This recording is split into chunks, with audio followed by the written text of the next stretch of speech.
right. 2 minutes to go. I'm adding to you 2 minutes. Wageni. Find someone. Find a friend that you did not come with. Know their names, their 3 names. Find something interesting about them. The meal that they love. The expectations of today. And all that. Sawa.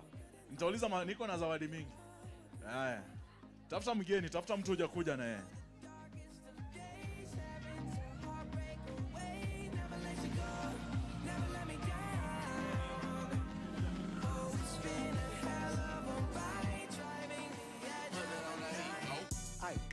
Monster on the beat, ho, Debo, any rap nigga, he a freak though.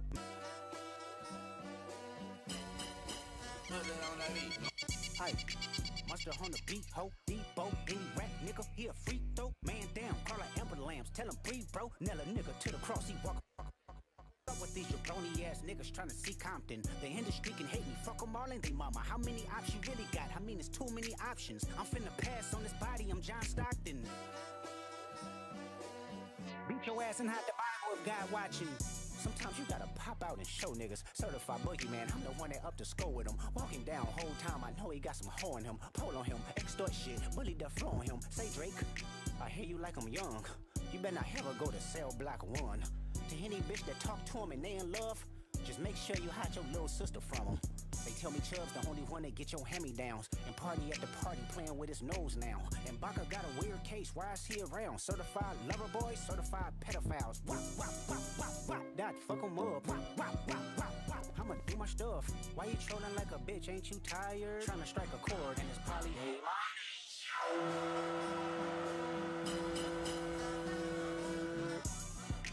They not like us. They not like us. They not like us. They not like us. They not like us. They not like us. You think the bagel? All right, 1 minute to go. 1 minute to go. Very nice. Napenda hiyo. I don't know why you still pretending. What is the owl? Bird niggas and bird bitches. Go. The audience not dumb. Shape the stories how you want. Hey Drake, they're not slow. Rabbit hole is still deep. I can go further, I promise. Ain't that something? P-Rest, that's for bitching. You Malibu most wanted. Ain't no law boy, you ball boy. Fish Gatorade or something. Since 2009, I had this bitch jumping. You niggas will get a wedgie. Be flipped over your boxes or over your foe. The other vaginal option. Pussy, you can better straighten they posture. Got famous all up in contact. Might write this with a doctor. Tell a pop star quit hiding. Fuck a caption, won't action. No accident, I'm hands on. He fuck around, get polished. Fucked on Wayne Grower, he was in jail. That's conniving. Then get his face tatted like a bitch apologizing. I'm glad D-Rose came home, y'all didn't deserve him neither. From Alondra down to Central, nigga better not speak to some work.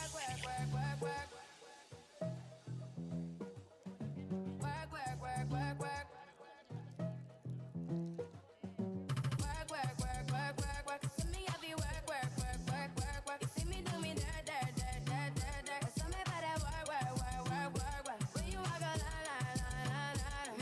30 seconds to go. 30 seconds to go.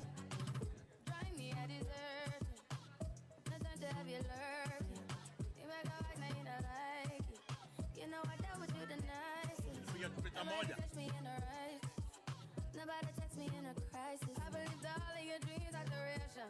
You took my heart, all my keys, and my patience. You took my heart, I must leave a decoration. You mistaken my love, I brought for you for foundation. All that I wanted from you was to give me something that I never had, something that you never seen, something that you never been. But I wake up and nothing's wrong. Just get ready to work. All right. Asante sana. Very nice. Nataka kuona watu wameketi pia ipande.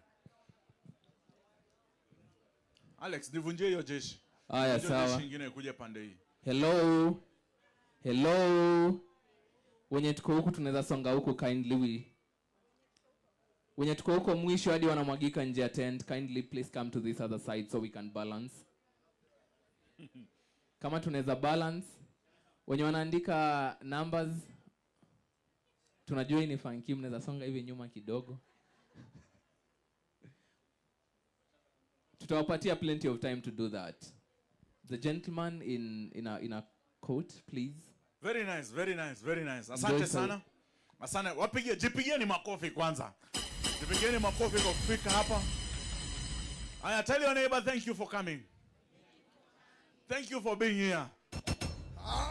Very nice. Aya, how many are confident enough? Walishika majina ya watu ambao watano walishika majina ya watu watano wakajua every information ambayo niliuliza. Mkono juu. Kama unajua uliweza, kama unataka zawadi, kuja hapa mbele. Kuja hapa mbele. Acha wakuje. Njoo hapa mbele, njoo hapa mbele. Kama unajitambua. Njoo. Siogope, njoo. Kwa nini mmoja? Haya, wapigeni makofi wakikuja. Wanakuja. Hey, boy child, please. Hakuna hata mtu mmoja anataka zawadi. The gentleman in the house. The gentleman. Hajashika watatu. Hata kama umeshika mmoja peke yake. Kuja hapa mbele. Hata watatu iko sawa. Hakuna wengine wanataka from this other side. Kuja ujaribu. Nani anataka zawadi? Huku. Nataki zawadi upande. Huku hakuna mtu amekuja. Haya, sawa. Let's clap for him akikuja. Haya, one more person. Nice. One more person. Nataka mtu mmoja. Ndio huyo amefika. Very nice. Awesome. Haya, tusonge pande hii. Usiogope hata kanyaga hiyo.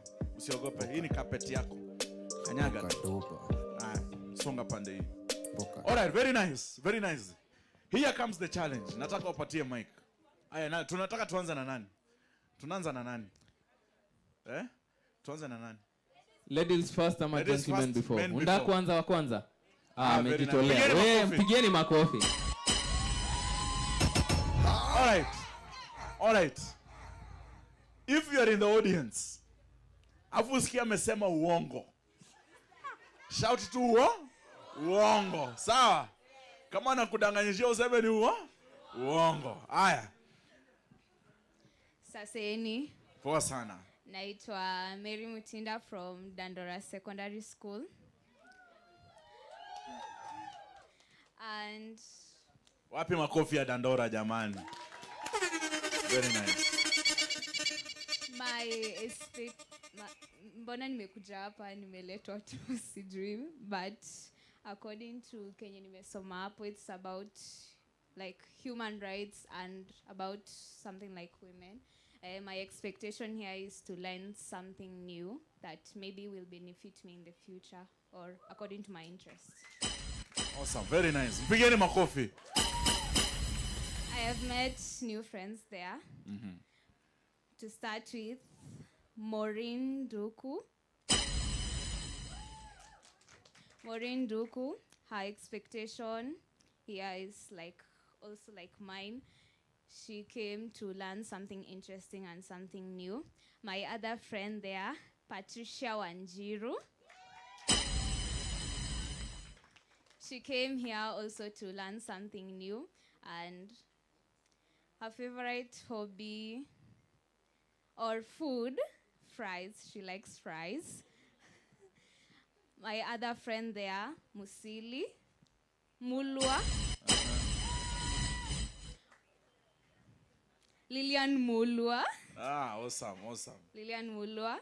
She works with this organization, and her expectation is to learn something new also. My other friend here. What do they like? Unaruka hiyo swali sana. Nakuona? What do they like? Kuongea hiyo sana. Umeliongea nini ingine? Tuambie mwishene mliongea. Hatutajaji. Hiyo tukuongea. Okay, endelea. My other friend there, Nuru Amin. Wow. She's a psychiatrist. She studies psychology. Yes. Awesome. Wow.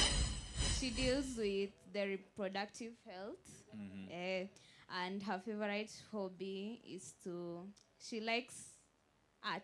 She likes going to the gallery and also those things. Awesome. Aya, wapi makofi yake jamani? Wapi makofi yake? Asante sana. Ulisema jina ni?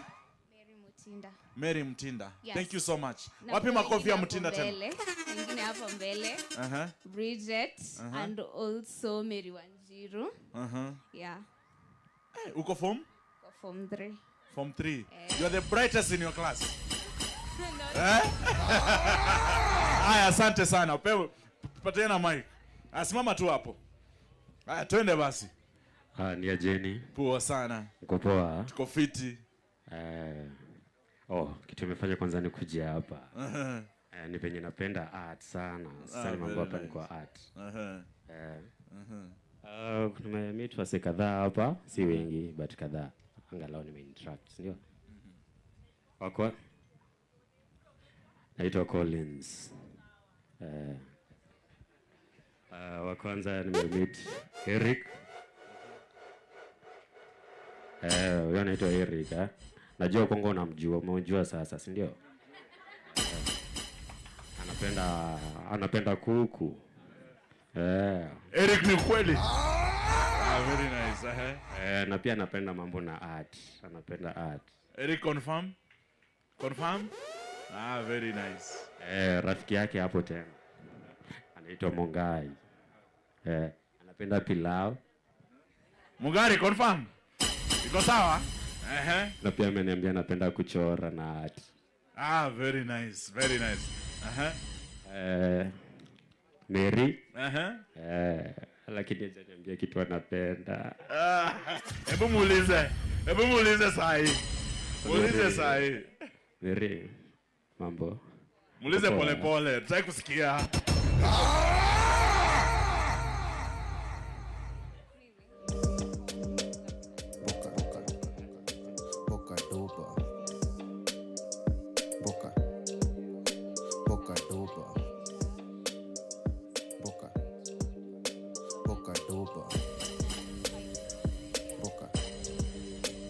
Amesema aje? Ameniambia vitu mob mzuri. Tuambie hizo vitu mzuri.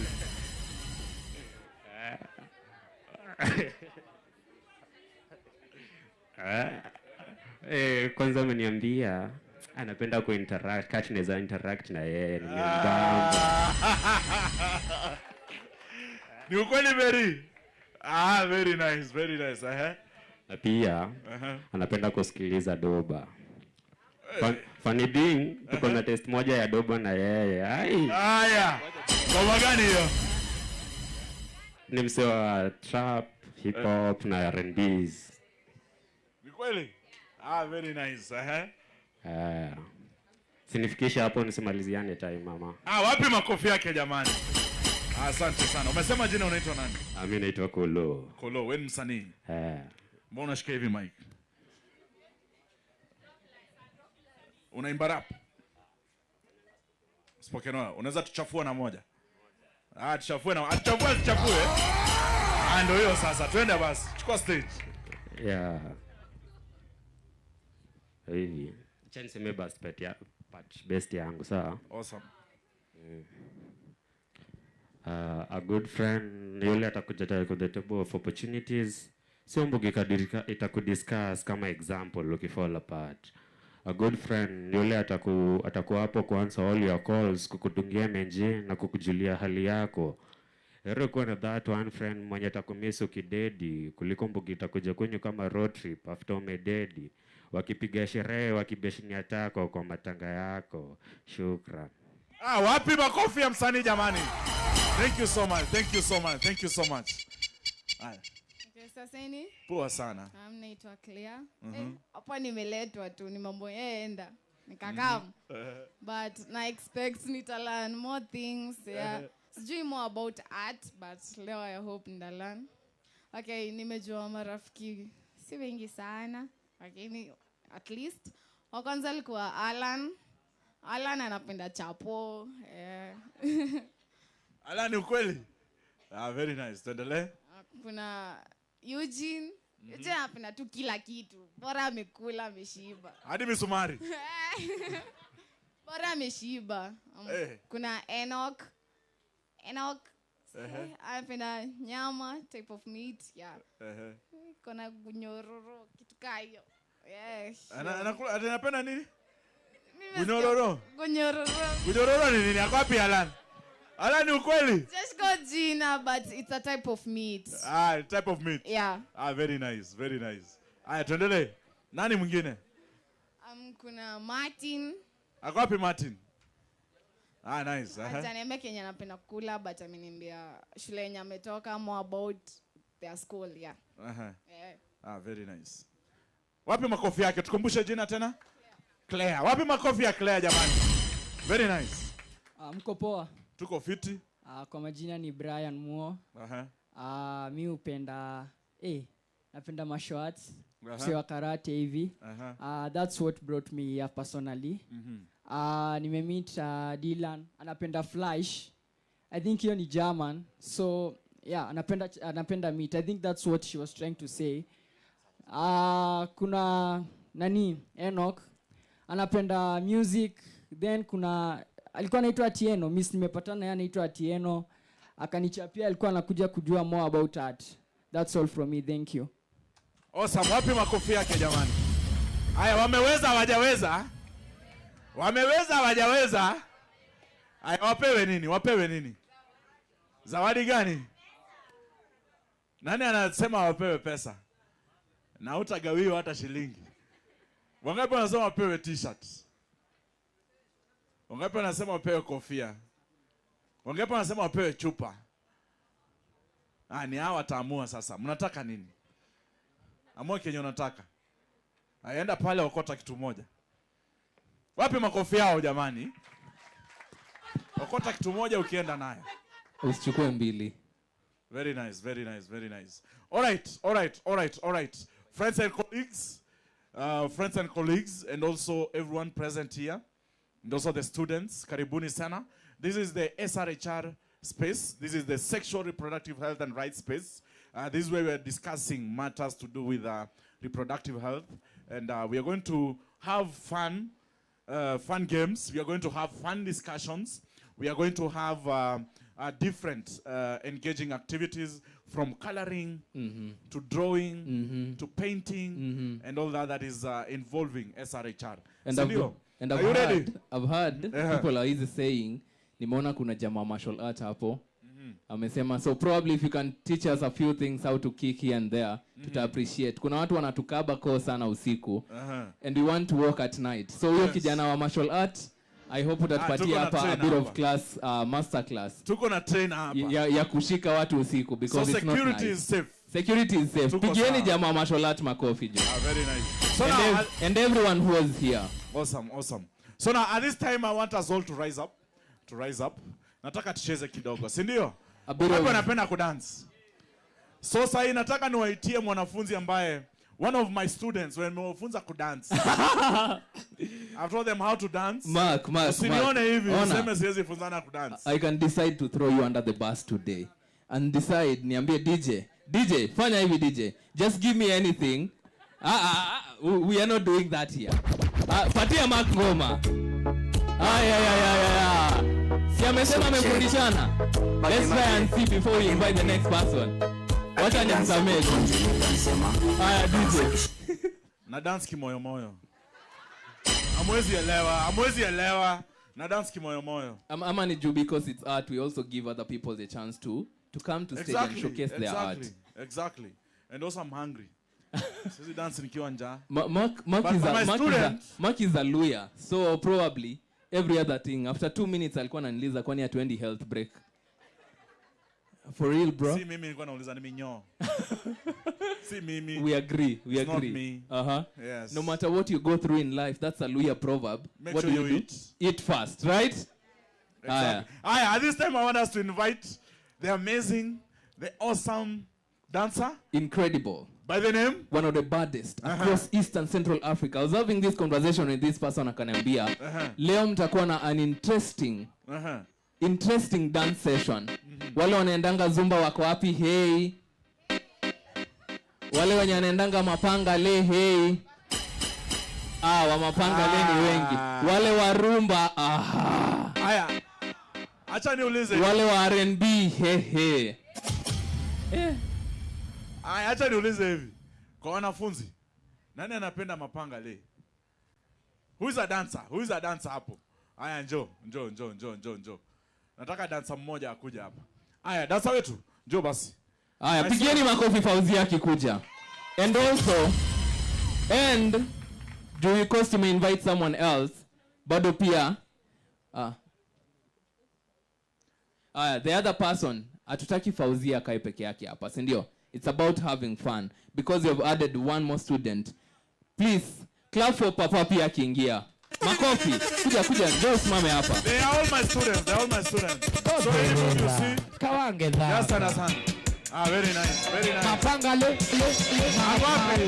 Njoo bana, njoo. Very nice. Tupigeni makofi anapokuja jamani. Ameingia na mapanga. Ndio anaingia. Very nice. Aya. DJ. Mwongea na DJ. DJ anajua kucheza. DJ anajua. Aya, fanyeni mambo yenu. The stage is yours. Aya, the stage is yours. Si tunawafuata. 1 2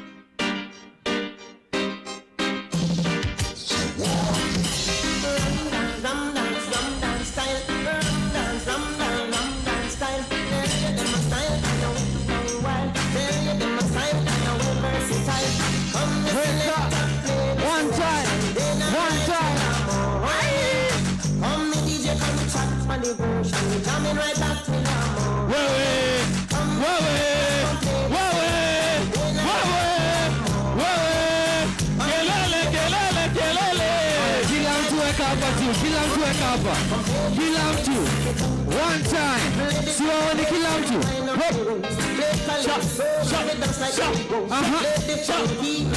weka hivi nice aya nataka tuende chini sawa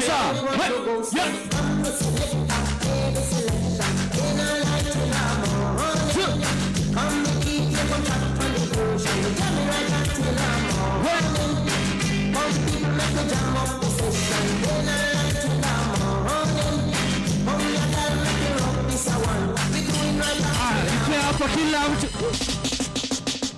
one time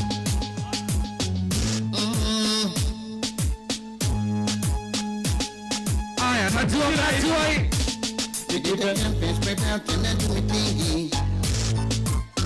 siwaoni inside siwaoni nice one then the crowd started to dance sing all of a sudden it dance mash up Lord aya wake up kila mtu body shot in the dance nice one all me know me did the jump in the tena angusha nice one DJ aya kila mtu DJ hold it kila mtu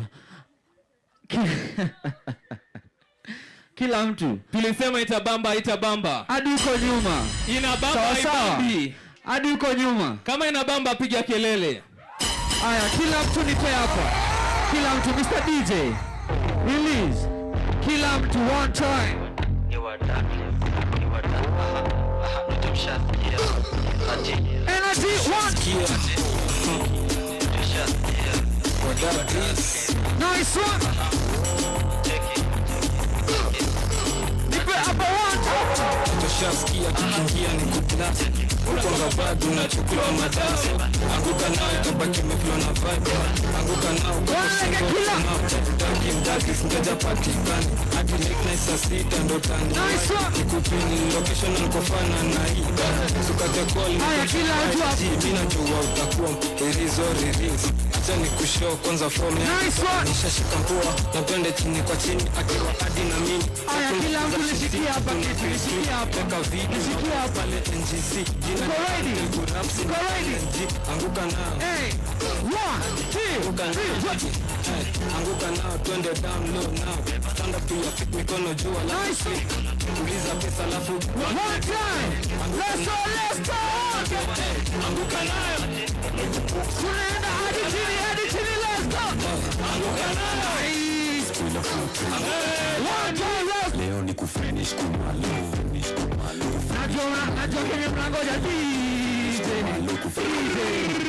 Watu wa TikTok hello Aya Mr. DJ really Kila mtu lipo hapa One time Mana TCG Stella for 3 tunamaliza like so leo ni kufinish kumalo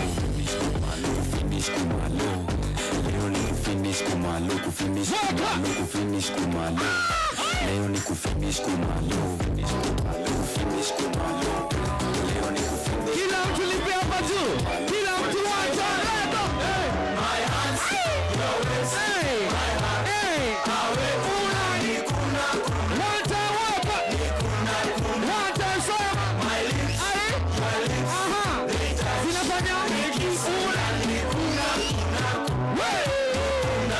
kila mtu Penny coupe, come to the dance floor, babe. Leo tuna festa banga, ama tutadu it like so what? Yeah, wacha nikuste, usiniogope, babe. Leo na finance, tafuta jirani. Ukinipea bad, nitakupea. Baby, don't let go. Ukinipea shot, nitakupea ndo. Tafuta jirani. This the kind of love you make me do it. I make you show it. Because my Jackie come Namu like nakuma kweli tatu Digida gidinya siaga guadu Una ten pose alafu na raro Piga statue Inua mkono alafu cheza na mguu Piga statue Naku like nakuma kama tatu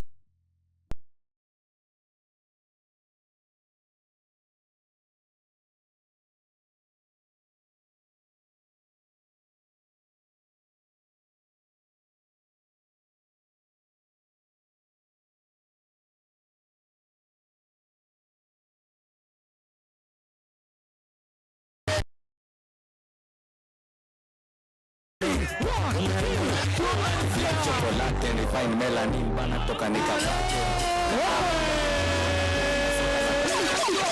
Mr. DJ kikubamba wapi nduru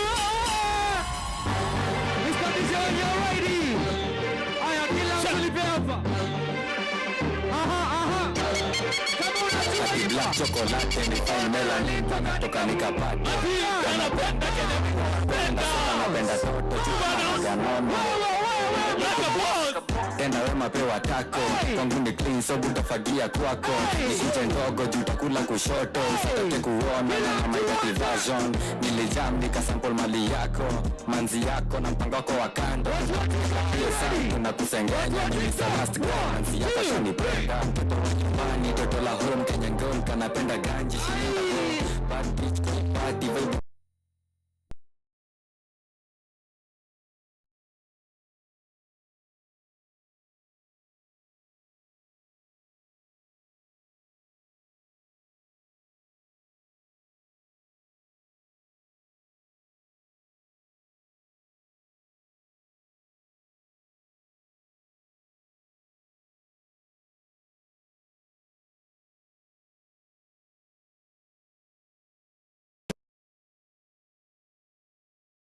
La nigga na request, il billion for the jeans to the dress. Enda chini jo, enda chini.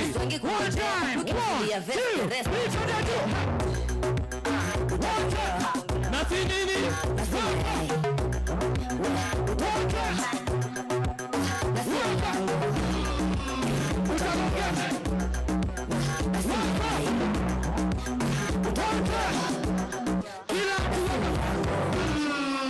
Inaongea Nenda road sana chalea Kaliongea lakini kalichojea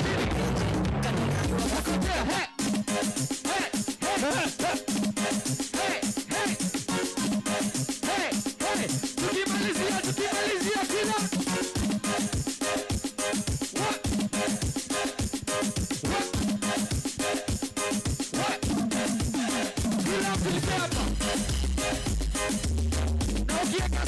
put a smile on your face. Aye. One time.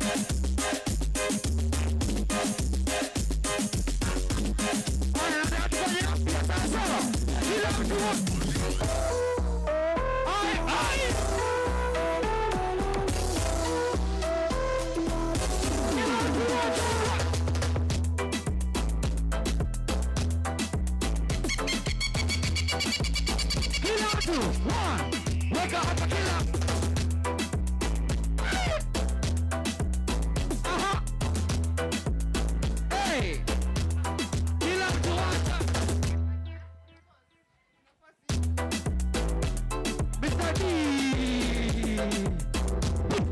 I go by the name my popsy, that was my time. Wapi makofi yetu? Makofi ya Mark. Makofi ya Mark. Hawa ni wanafunzi wa Mark. Pigia Mark makofi kama amefanya kazi mzuri. Tunaona hadi amesweat. You need to go and eat, si ndio? Wa. Sijui kama mmeniona. Kuna kitu Mark anasema. Mark anasema, when I say awi, you say awa. Awi? Tujasikia. The other villages zenye ziko huko wanafaa waone hapa inabamba kushinda place yao. Awi? Tuko karibu. Awi? Awi? Aya. Aya basi. Tuketi basi. Thank you so much. Welcome everyone. Welcome to the SRHR space. This is where we are having conversations around sexual reproductive health.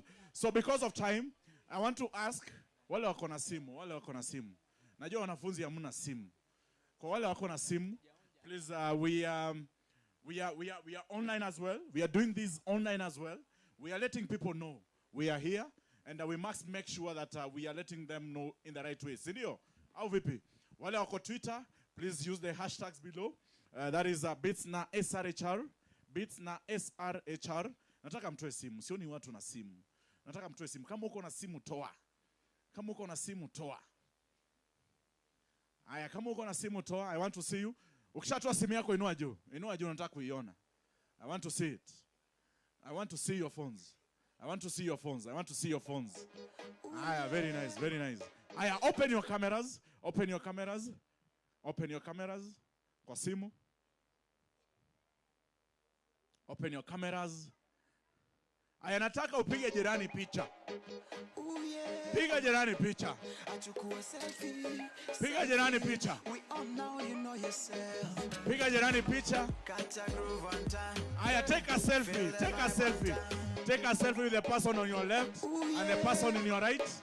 Aya. And also if you're seated next to a student, please, if you're seated next to a student, we understand consent is important. We said that yesterday. So ensure that whoever you take has given consent to you. And as you know, someone who's below the age of 18 can't give. So we all know that. Sindio? Sawa, aya, Mark, waambie. Chukua selfie. Take a selfie with someone. Aya, very nice. Aya, nataka uingie social media, either Instagram, Facebook. As long as picha yako na jirani, uliza jirani kwanza, can I post you? Kuna wengine hawajaipostiwa. Leo nimewapatia opportunity. Na tujue consent ya student ni mwalimu. Sasa kama uko na mwalimu wake, hakikisha kwa hiyo picha hakuna mwanafunzi. Mwanafunzi tunawapenda, tutawatumia picha zenu. Tunaona wako na cameras huku, you all take your pictures. Very nice. Aya, go. Use the hashtags below. Hashtag we are beats. The first one. Mark, tuambie nyingine. Beats na SRHR. Beats na SRHR. Hivyo venye tunasema tu hashtag BITNASRHR. The next hashtag ni form ni dialogue. Venye Mark amesema tu hashtag FORMNI then dialogue. So form ni dialogue. Aya, the last hashtag ni come to bonge. Aya, venye pia Mark amesema hashtag come COM TU alafu bonge venye tu inasemwa. I'm giving you a minute to post. Na wale wenye wanasema hatuna kitu ya kupost, unaweza sema tu at the People's Dialogue Festival in the SRHR village, then ensure that you tag Nairobi. We have other partners as well. You can tag CSA Kenya, you can tag DIO, you can tag, Kenya SRHR Alliance, and all the right here, right now partners. So you can just tag right here, right now. Very nice. Make sure you do that. We want to make some noise on our social media platforms. Tupige kelele huko zaidi. So that mwenye yuko hapa, so that they can make their way to come to this place. And we welcome everyone to the Sexual Reproductive Health and Rights space. So friends and colleagues, students, at this junction in time, I would love to invite on stage very interesting human beings who are going to take us through in the next session. That is now the next session, the first session of the day that we are going to have. That is on myths or facts of SRHR. And just to remind you, as we said yesterday, everyone who's here, we love you. And the fact that you're here, we want to hear your voice. We want to hear those honest opinions about, myths and also like misconceptions when it comes to sexual and reproductive health and rights. We are here to ensure that you get accurate information pertaining sexual and reproductive health and rights. And at the same time, we want you to get where you can get authentic services in relation to the same thing. So please speak up, speak out, stand out. We are here to collect all your opinions. We have a team of amazing comms team there. We have rapporteurs who will be recording everything you say so that we can table that and also hold people accountable, push this, ensure that we have policies that can foster inclusive sexual and reproductive health and rights. Kwako, Mark. All right, let me invite on stage Belinda Ulwoch. Wapi makofi ya Belinda jamani? Wapi Belinda? Ngoja pale. The same thing. Belinda kwanza told me nilikuwa nimeuma nje kudance ni aje. So niko hapa, mimi I will throw people under the bus, watu wananiambia I don't know how to dance. As far as I'm concerned, nimeshinda Mark. Hiyo ndo najua tu. Nimeshinda Mark. Belinda Ulwoch accompanied by Zedi Magero. Zedi ende the other side. Kelele ya Zedi akikuja the end. Niachenyashi Peter Boss. DJ kwani unamjua? DJ anamjua?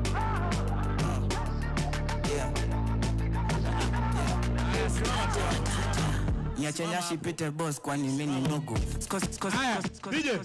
DJ, paka vile DJ atasimamisha ngoma. Mnafika hapa mbele mdance. Paka vile DJ atasimamisha ngoma. Tuko pamoja ama tuko pamoja? Na styles zikibamba sana mnaweka kelele sawa. If they're dancing the right styles and you feel them, I want you to clap and shout on top of your lungs. Sawa? Are we on the same page? Najua this actually applies mostly to students, but to the other people on the same page. Hatuwarudishi shule. I hope mko funky. So vamboza vitabu tunaacha kando, but on the same page meaning like tuko on the same place. Aya, Mark. All right, DJ, do your thing.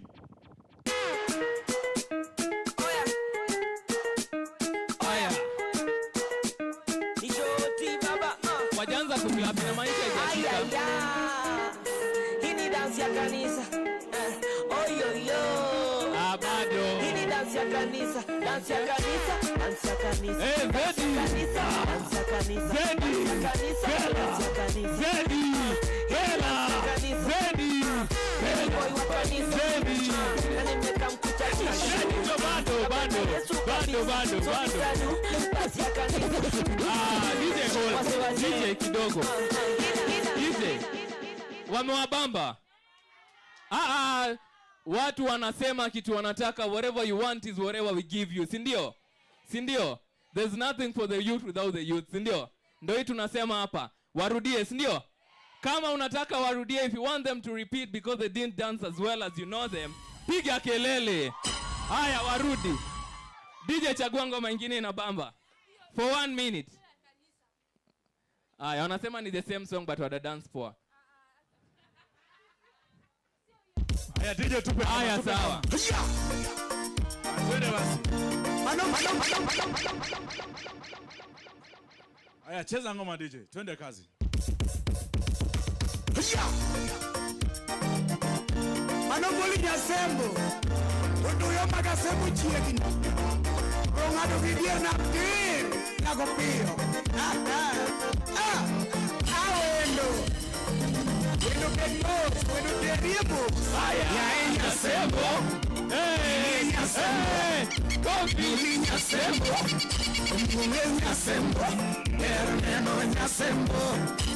Ene nyasembo. Oyayo nyasembo. Ili nyasembo. Aya DJ, thank you. Wapigie makofi washafika. Hi everyone.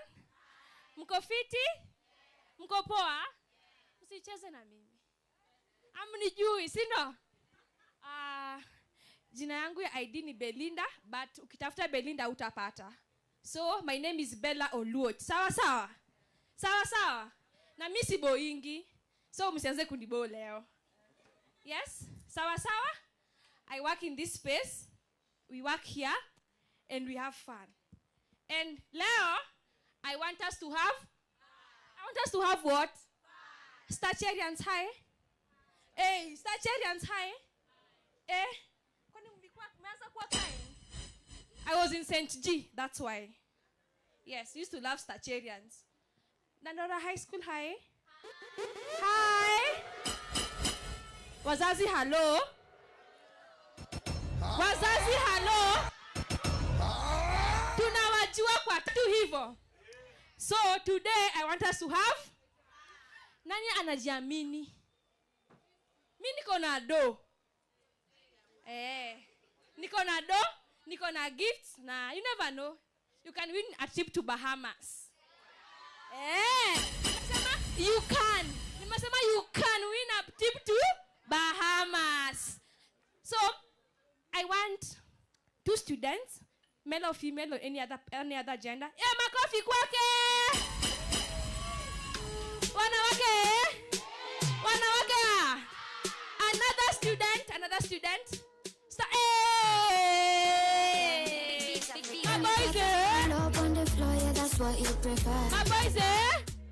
My boys are. Nataka mzazi.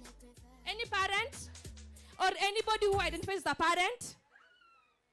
Yes, give her a round of applause. Aya, nataka mwanafunzi mwingine dem. Good human. Mama coffee kwake.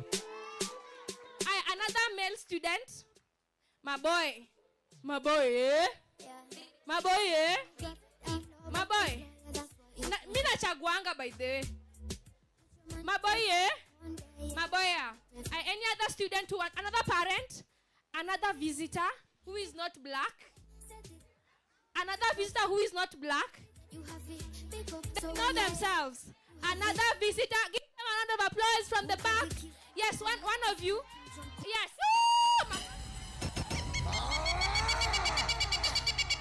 Haya. Nataka one of our staff, any staff, mnajifanya sana nyu mnajua. A staff from any CSO. Staki na mwaka. Huyu hapana. She join us on stage. Give a applause for she. Haya. So, I want you to, the first one to stand here. The first girl stand, like, gari ya moshi inaenda sana on my back like this. Yes, another one there. Hi. You know, like my grandpa is white. Yes. I identify as white. Senior. I identify as. Do not judge. My heart is white. Haya, kuja hapa. Like msimame hivi. Gari ya moshi inaenda sana. Like stand on the back like this. Like no, you come here. Then you go on the back. She you're short. Nice. Makofi kwao. So, you people think you know too much. Ndio. So, on this side, it's a yes, okay? This is a yes, and this is a no. So you have gone to school. You're learned. And you think you're brighter than me. Higher. So, now, I will ask questions. Then you jump. We don't care whether it is true or not. But there is no Kalonzo here. Okay? Kalonzo means katika. Immediate. You choose yes or no. Remember, it is a self. It's a self. Hey. Sunaona tu venye mimi nawaambisha alafu mnibo. Haya. First question. And there's not doing like this ati. And I count. I ask a question, I say 1, 2, 3, then you jump. Don't jump before I count. It is my question. Good. Is it okay? Okay. Is it wrong? Nimeanza. I have started. Is it wrong to test for HIV? 1, 2, 3. Good people, man. Give them a clap.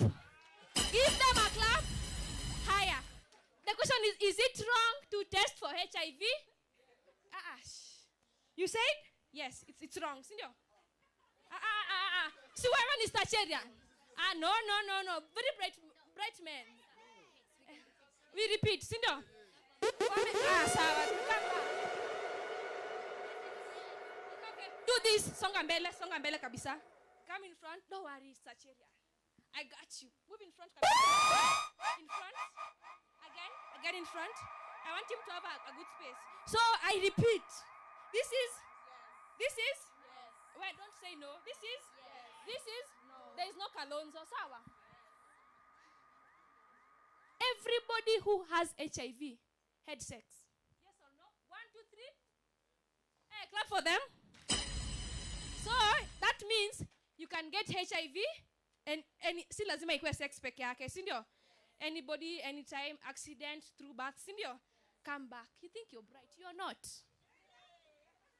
You can't be testing my patience. Lakini nyinyi wanafunzi ni sawa tu. Umenikosea, but I love you so much.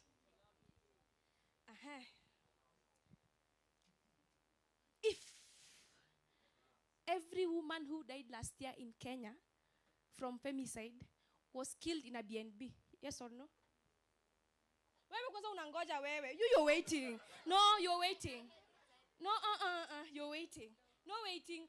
Do this. I'll count 1, 2, 3. Then you don't peleka yourself. I come back. Yes. If I say, if my boyfriend tells me, if my boyfriend asks me 3 times to have sex, it's okay. Okay, no. It's not making sense. Put another one. Let me now bring my phone. I had the questions. I was just testing you. Give them a round of applause. Yeah. I'm doing it okay. Yes, okay. Na mmeningoja. Inafaa kuwa hivyo.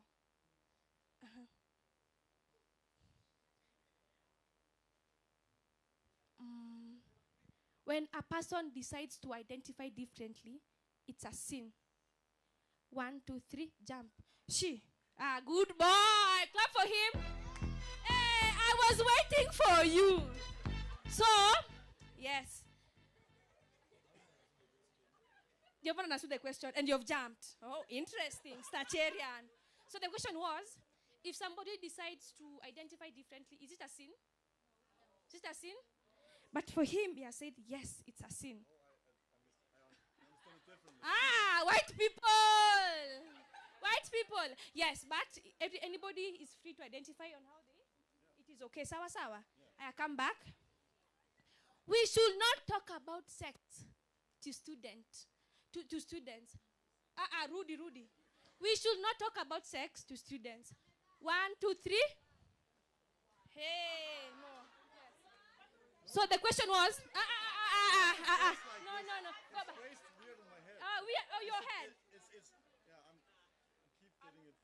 It is okay. It is fine.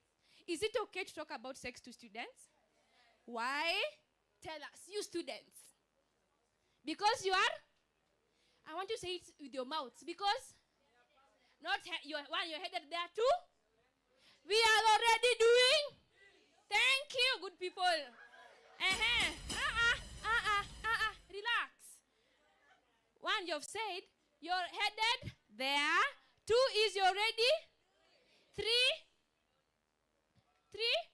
Say it again. You're very good. 3. Say knowledge purposes. 4. Because if we don't tell you, people will. Thank you. Give them a round of applause. If you don't learn it from here, people will tell you from, and it may not be the best way possible. Mnaambiwa, si ndio? Oh, sorry. Aki my Swahili. You're being told. Come back. Last question. No, another question. Abstinence is wrong. 1, 2, 3. Abstinence. Abstinence is wrong. Oh my God. All of you, is abstinence wrong? No. Is abstinence wrong? No. Go back. She go back. Is abstinence wrong? No. Is abstinence wrong? No. I've come to realize I'm pronouncing them differently how you know them. Cindy, abstinence. Is abstinence wrong? No. Yes. So, today, in Kenya, we are allowed to talk about abstinence up to age 18. Sindio? But, kama si nyinyi, hey, about abstinence. I was in that line. Okay, so what should I say about abstinence? Tell us. Tell us about abstinence. Come back. The last question. Using a condom. It's the only way to stop pregnancy. 1, 2, 3. Where you guys, you're waiting. Me don't like this. I need to jump. It's like this. We have very many other ways to stop pregnancies. Sindio? Si mnazijua, mwazitambua. Lakini P2. Should I go there? Lakini mnatumia kama painkiller. Patco. Someone get me Patco from up there. There are Patcos, by the way. We guys are using P2 as Patco. Healthically. What? Yes. Medically. You cannot. Healthically. Health-wise, a person is supposed to use 2 in a year. You guys are doing it as PK. Every Friday. Every Sunday. And by the way, I was going through some data. People who are going to buy are not even female nowadays. It's the boyfriend. Ushanipangia, umenipangia. Leo, lazima. Ushaniambia, lazima. So you come with, already, I come home and it's already there. It is not supposed to be taken like that. Sawa. Haya. There was something I saw. If you don't buy Kiss, you'll buy Kiss Kid. Clap for me. Does it make sense? If you don't buy, you'll buy? What is Kiss Kid? Clap for yourself. Hey, good people. You're the punchline. By the way, andika kwa status. If you don't buy Kiss, you'll buy? Thank you. Haya. So, these are Patcos. And Patcos are sweet. Sindio? But we are seeing you people are taking those things as, remember, those things are made, but I don't even trust Kenyan Panadol. Leave alone P2. Sindio, I don't even trust Kenyan Panadol because we have Panadol manufactured in the kitchen. Everything we're eating in Kenya is fake. You do P2 today, after 2 days, after 2 months, problems start. Sindio? So, mechoka? No. Sawa. Come back. Last question. Putting on two condoms will give you extra protection. Come back. I have not said putting on 2. That's German. Okay, sawa. Go back. Putting on 2 condoms gives you extra protection during prevents pregnancy. Is it true? Yes, good boy, I've seen you. Just come. What do you think? I just want to hear, what do you think? Does putting on 2 condoms protect you from HIV? Yes? It is wrong. Sawa. And I will explain unapologetically. This is how it looks. Yes? So you put on 1, you put on 2. Then you start it. The first one will come out because there are a lot of things happening at that time. Sindio, it will come out. And you won't know. And you will buy what? You'll buy what? Do you know how much is Kiss Kid? Ati? 150. One like this.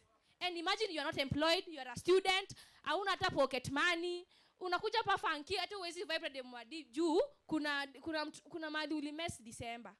Sawa. Schools are almost closing. Okay. If you don't buy kiss, you'll buy what? Thank you guys so much. It was Bella your day. Don't go. See, Nkobe, me, I'm a rich person. So you come here, you pick whatever you want. So that next time if I call you, you come running. Cindy, give them a round of applause. Thank you so much. I'll be around. You can ask me any question you want to hear about sex. Not that one. Don't take that one. You can. By the way, I speak more about sex, but today I'm limited. Ask me anything. Sawa sawa. I'll be around. We'll still be having our own sessions here. Feel free. Thank you so much. Clap for me. And thank you so much, Bella. That was awesome. That was awesome. Asante sana, asante sana. Umelan kitu? Have you learned something? Umelan nini? Ino mkono. Nani nataka zawadi? Nani nataka? Niko na zawadi mingi hapa. What have you learned? Mikono ni mingi. Aya, kama umelan kitu simama. Kama umelan kitu simama. Kama umelan kitu simama. Aya, kama umelan kitu simama. Kama umelan kitu simama. Umelan nini? Aya, tuanze na hapa. Nimelan. Abstinence is the best. Nah. Abstinence is the best na watu wasivai condoms mbili.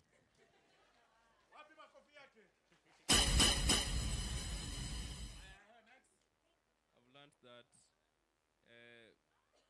using of two condoms does not protect one from pregnancy. Very nice. Pigeni makofi. Aya, nani mwingine? Aya, need this side.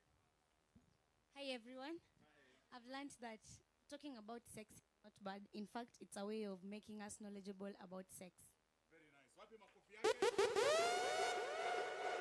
Next wapi? So, hi everyone. Hi. Yeah, I've learned that if you don't buy Kiss, you'll buy Kiss Kids. Very nice, very nice. Wapi makofi yake jamani?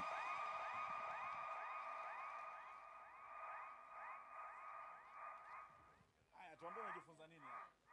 Hi everyone. I've learned that we should be open about conversations about sex, especially to the young people. Otherwise, ukosa kuwafunza watajifundisha. Thank you. Very nice. Wapi makofi yake jamani? Thank you so much.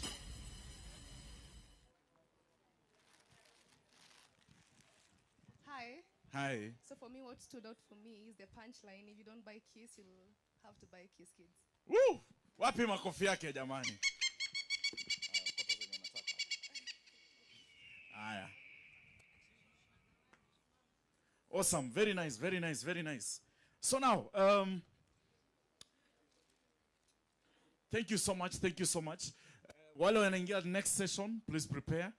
Please prepare. We are going to have a very nice, awesome panel discussion that we are going to engage with different stakeholders, with different professions in the field of SRHR. So before that, I want us to do something very simple.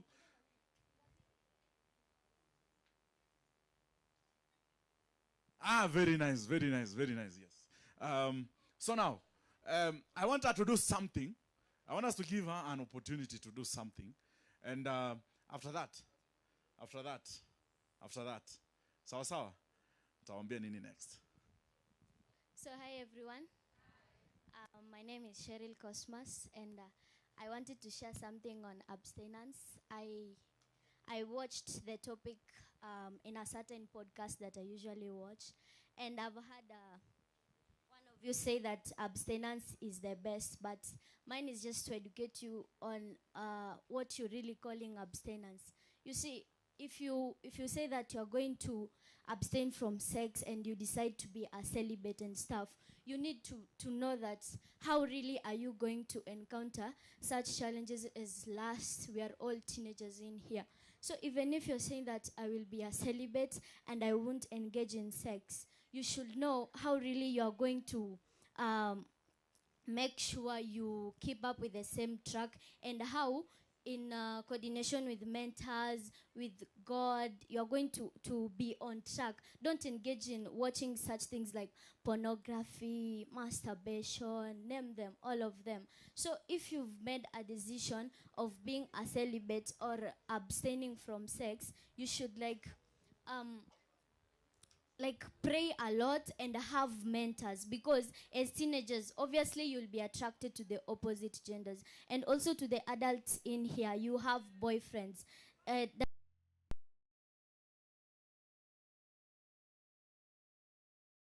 But yes, as in, is your boyfriend in agreement with you being a celibate? Is your girlfriend in agreement with you guys abstaining? So abstinence is really helpful, and it helps you in abstaining from many things, HIV, kaswende, name them, all of them. But you should know how really are you going to abstain, because it needs help. By the I read there's a person who was giving a personal story in a podcast that I usually watch, and she was saying that abstaining, people may see it as easy, but it's not. So you should work hard and pray, have mentors, so that you be on track. And in the process of abstaining, don't harm yourself, don't hurt yourself, because masturbation has, like, how do I call it, side effects that come later. So even if you are abstaining, how are you going to make sure that you satisfy whatever the last, the whatever? Is it praying, having mentors? Yeah, that's all from me. Thank you. Aya, wapi makofi yake jamani? Umesema unaitwa nani tena? Cheryl Cosmas. Cheryl Cosmas. Wapi makofi ya Cheryl Cosmas tena? Thank you so much, thank you so much. How old are you? I'm 17. Uko form? Form 3. Form 3. All right. All right. Zuri, how are you? What were you doing at 17 years? Eh? Thank you so much, Cheryl.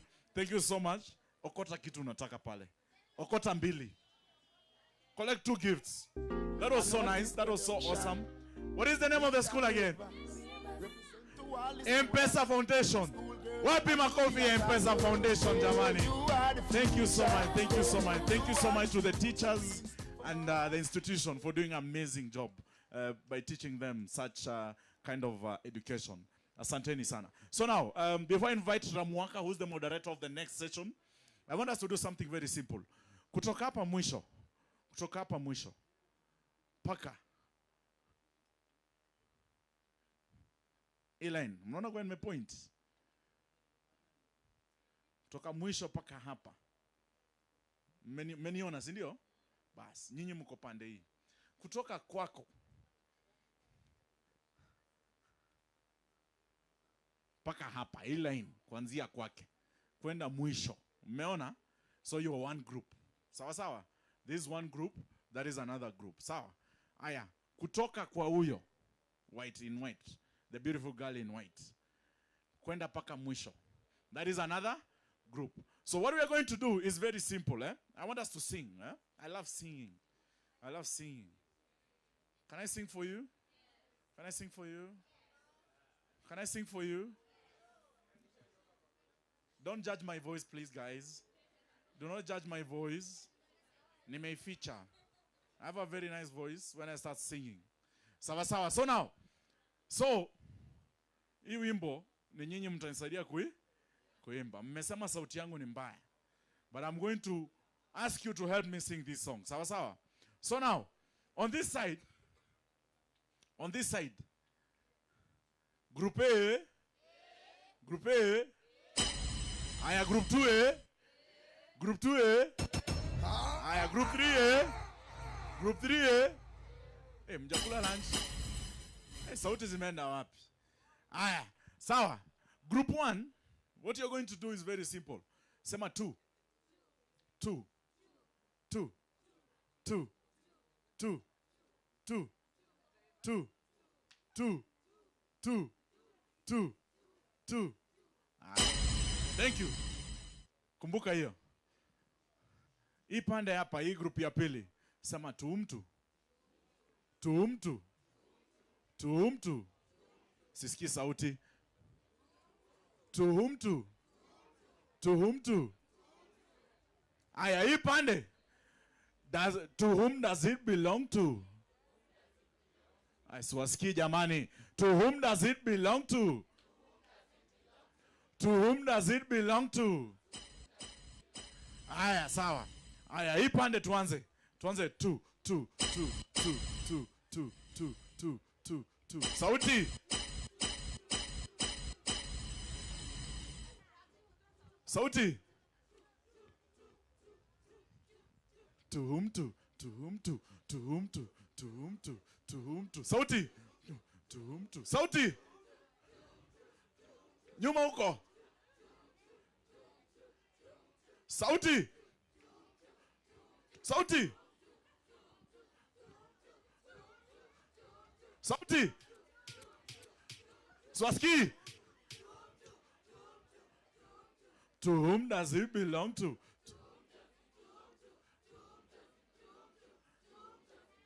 Sauti. Swaski.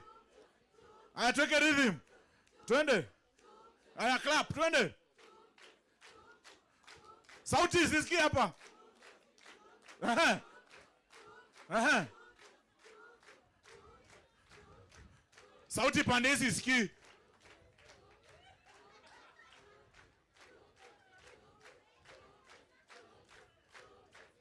Sauti pande hizi wasikii.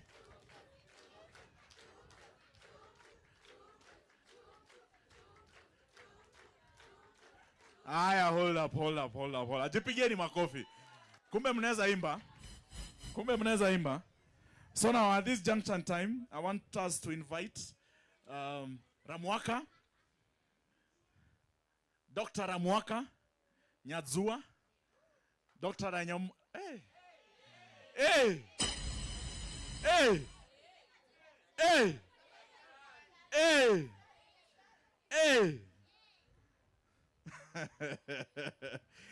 I'm going to invite Dr. Ramwaka Nyadzua, who's going to moderate the next session, the next panel. She's going to invite the panelists that she's going to host on our panel. So I request to Shasema, to whom does it belong to? It belongs to you to listen. Sawa. To listen and engage. Open your mouth once asked to speak. Shut your mouths when listening. Open your eyes. Open your heart to take in what is meant for you. Sawa. Santene. Ramoka, the stage is yours. Asanti Mark. Nia Jenny. Ayeya.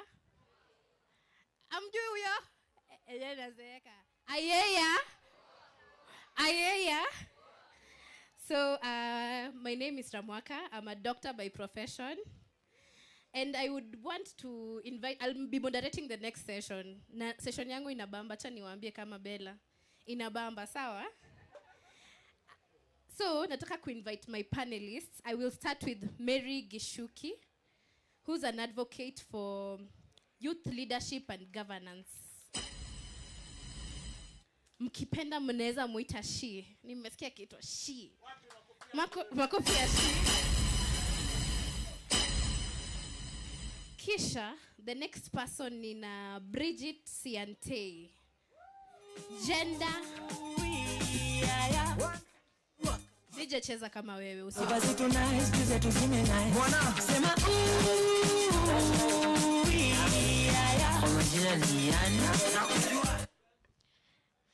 The next panelist tuko na mzazi kutoka Kamkunji, Maureen.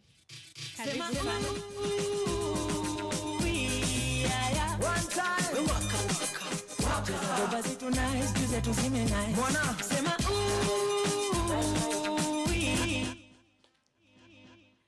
This is an opportunity for the young people. Me si no longer a young person. The young people in the house. Muulize hao wazazi maswali, si ndio? I know sometimes tukionga teenager, mimi nilikuwa napigana na wazazi wangu wake, hata sasa sijuangi ni kwa nini. This is an opportunity for us to have a dialogue with parents. Sawa. Na Wewe si mzazi? Uko soko? We have a parent here, si ndio? Tuko na a youth leader and a specialist mwenye atatusaidia ku have this dialogue. Sawa sawa. Na niko na maswali. Acha nipande hapa juu. Napenda attention. Mimi nilikuwa wale kwa ofisi naambianga watu, mimi nilikuwa wale wa teacher ulitupatia homework. Ulitupea homework. Mimi nishafanya, hebu uliza. Si mnajua hao? Nikuwa hao. We also have karibu nisahau mtu, acha nishuke chini. We have Honorable Luke Opora, who is a political advisor to the governor of Nairobi County. DJ. Wapi makofi ya mheshimiwa jamani? One time. Haya mheshimiwa hizi ingia hivyo. Mheshimiwa hizi ingia hivyo. Haya DJ tupe kitu Bungoma County. Sorry, not Nairobi. Look, are you a parent?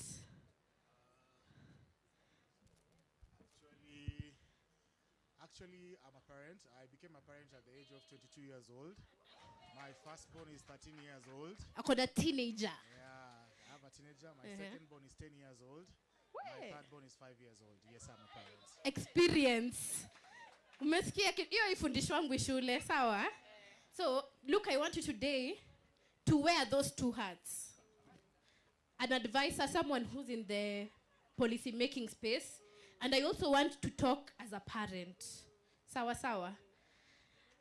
Maureen is a parent. Sindio, tumekuwa tukiwork na Maureen in Nairobi County as we have dialogues with young people. Able to ambie, tell us about. Hi. My name is Maureen Duko. I'm a parent. I became a parent in 20 years. My first daughter has 15 years. She's on Form 2. Welcome. Mmesikia? Huyu alisema yes parent. Acha tuambie ni nini exactly anafanya kwa hii panel. Saseni, mko fiti? Saseni, mko poa? Naitwa Bridget Siente. I work in the gender and development sector with a focus on GBV, SRHR, but also in areas of political participation and economic empowerment kwa sababu zote ziko intertwined. Sindio? Ziko interconnected. Yeah, so that's why I'm here and I look forward to interacting with you all, learning and having fun. Twende kwa She. She, tell us, why are you here? Hello, good morning. Na msiogope kumix English na Kiswahili, sawa? Okay.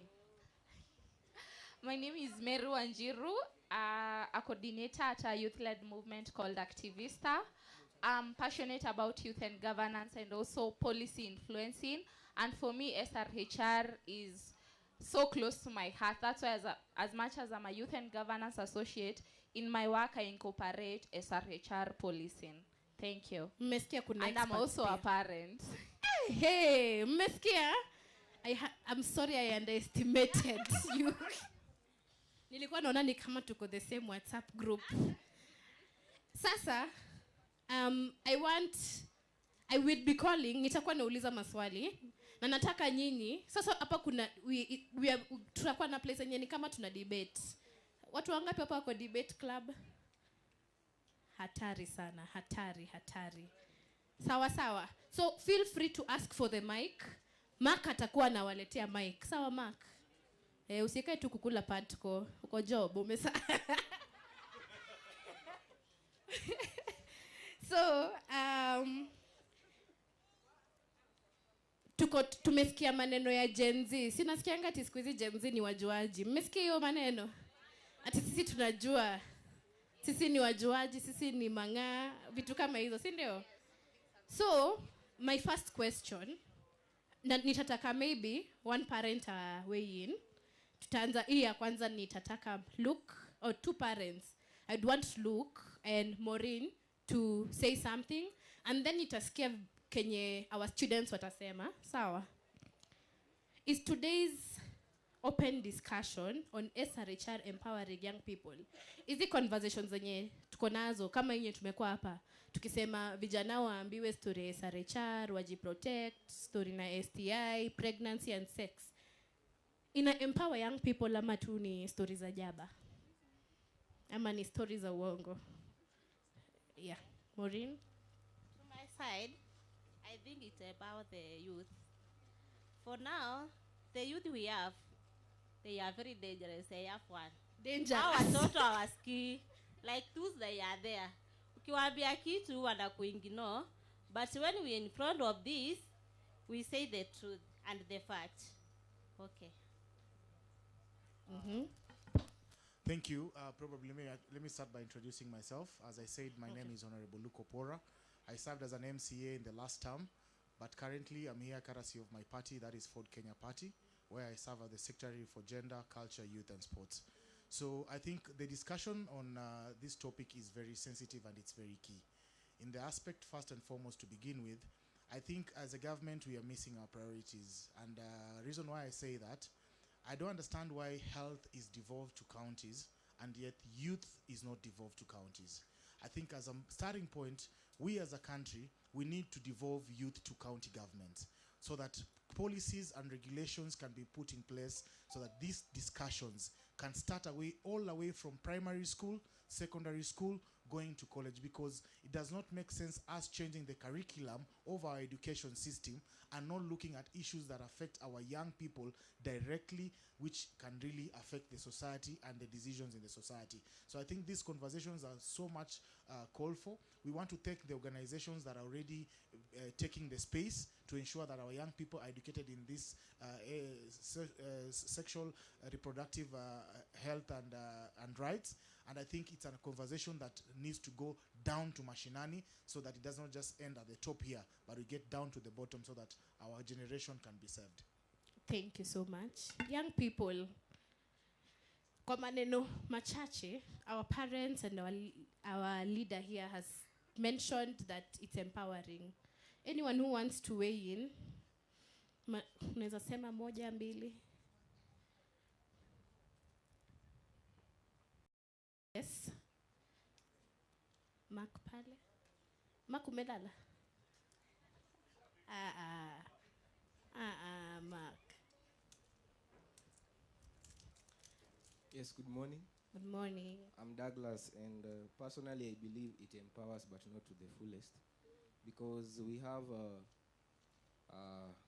the students, or let me say the teenagers that are from the other areas of the country. That is an example in the northeastern side, where they do not have access to the quality of education that we have. So for us here, we are getting that education, we are educated, but there are some of us who are missing out. So I believe, as what Sir said, if it could be just spread to the whole country, if it could be countrywide, I believe it can be much better as compared to now, because for them, they don't have the tools. When you talk of digital movement, they don't have the digital tools, they can't learn, and they don't have access to the quality education, because you can see even some of them are learning under trees, which is not quite good. So I believe it's empowering, but by us considering such aspects, it will be much better. Thank you. Thank you.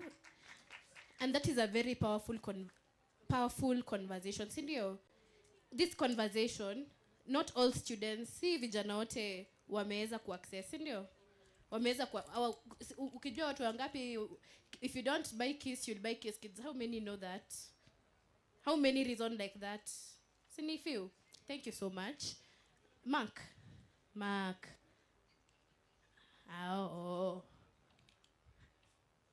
Nimeona mkono pale nyuma. Yes. You had raised your hand? Okay. Kuna mtu mwingine anataka kuweigh in? Yes. Hi everyone.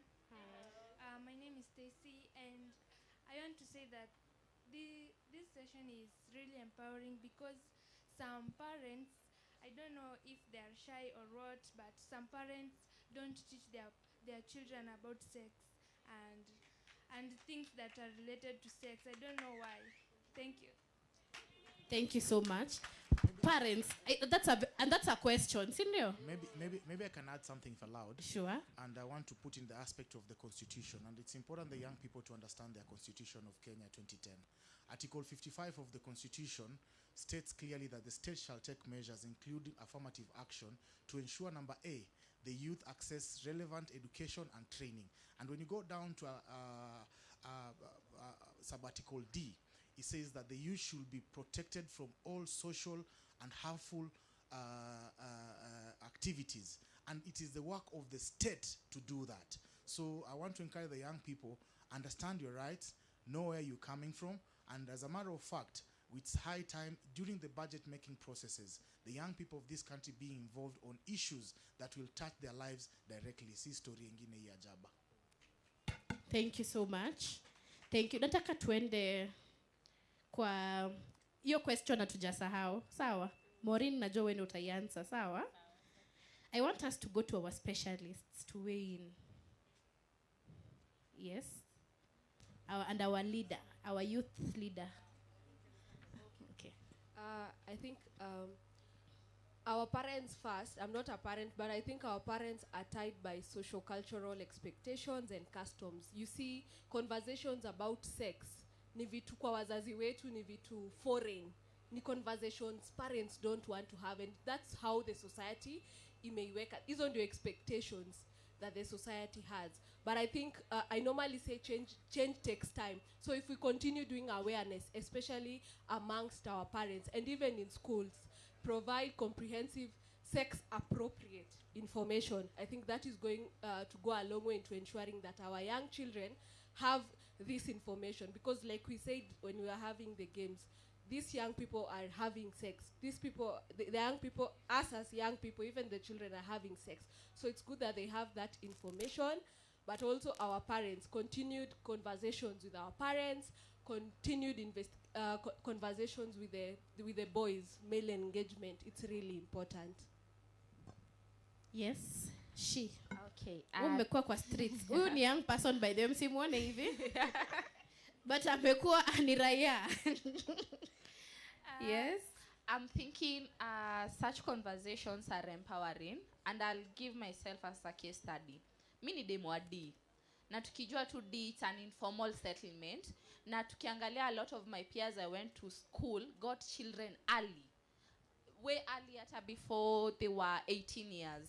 And it was a norm and custom. Hata ilikuwa inafika place, kama una boyfriend ama una mtoi, always ingia kwa mbogi flani. Like it was made to seem like it's that. And if you look case study in Mathare, the same, that happens.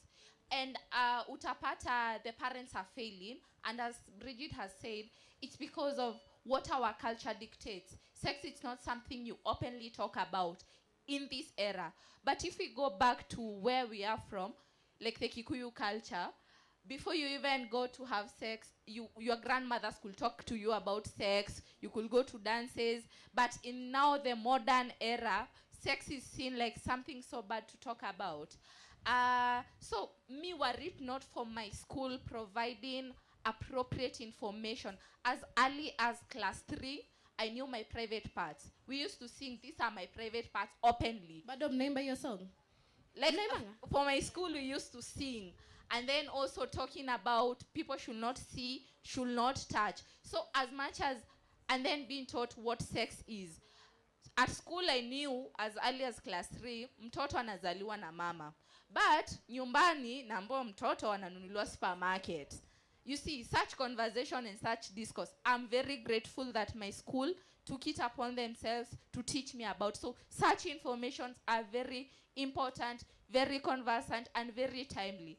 Now speaking about the policy aspect of it. Personally, I took part in the co-creation of the Nairobi CIDP, and I was invited to one of the health conversation, like we were looking at the health department. What did we want to do? For a very long time, we have been pushing for youth spaces within hospital, and it seemed to be unviable because of the budget constraints. And I really pushed and advocated to have the healthcare workers, like they have the youth-friendly, yes, not spaces, but need to mainstream this thing. So as much as in policy spaces, there are people, myself,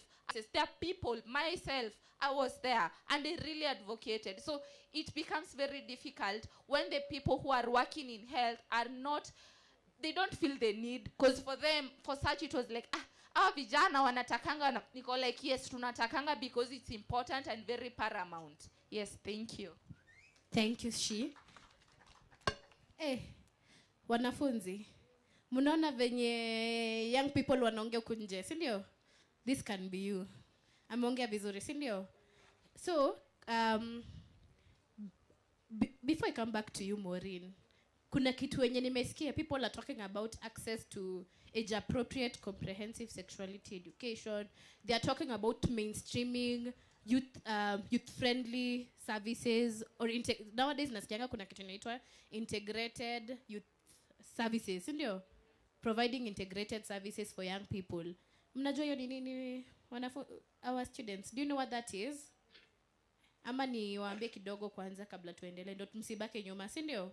So in Kenya we have a policy inaitwa youth friendly services. Sawa, it's a guidelines. There are guidelines actually.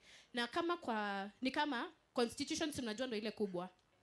When you go down we have policies, frameworks, and then we have guidelines. So guidelines inaambianga watu wenye sasa wako kwa grao kama madaktari, kama watu wenye wako in charge of hospitals, watu wako kwa management, inawaambia venye wata make sure hiyo policy imework. So maybe policy inasema a young person akikam kwa hosi, mnampatia service, msimdiscriminate, waiting space ya young people isikuwe the same na other people, kukuwe na activities za kuengage young people. Kama mnaweza enda hosi kama pale KNH, mkae mfundishwe tu, si lazima tumekuja ku seek services, but tunaweza get information. But sasa watu hawai budgeti, unaona, hawaiki pesa, na wasipoweka pesa wewe utaenda kukaa pale na wazee. Nasikia hiyo si word mzuri. Tenda kukaa pale na wazee mkingojea kwa line, si ndio? And you know how that is sometimes, si poa ama uko comfortable. So ndo vijana wako huku nje ndo wanafightia for hiyo kinashi. Now the leaders, they are fighting to ensure that integratiwa within every hospitali. Enye young people wakienda hosi, hauko peke yako, hauko hapo kwa line, uko worried, kuna mtu anawapatia education, si ndio? Na ikikuwa hivyo, kuna mtu aliongea about Northeastern. Venye shi anasema ikiwa integrated, inamaanisha kila mtu kwa country ataweza kupata that information, si ndio?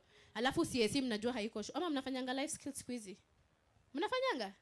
Maajabu. Nice. Na inakuanga life skills ama maths ama double maths? Inakuanga double maths ama chem? Mtaniambia.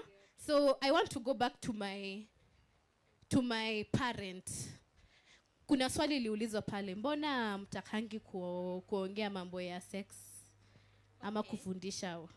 As a parent, kuongea mambo ya sex, huwezi enda kwa mtoto direct unamwambia usiende kufanya sex.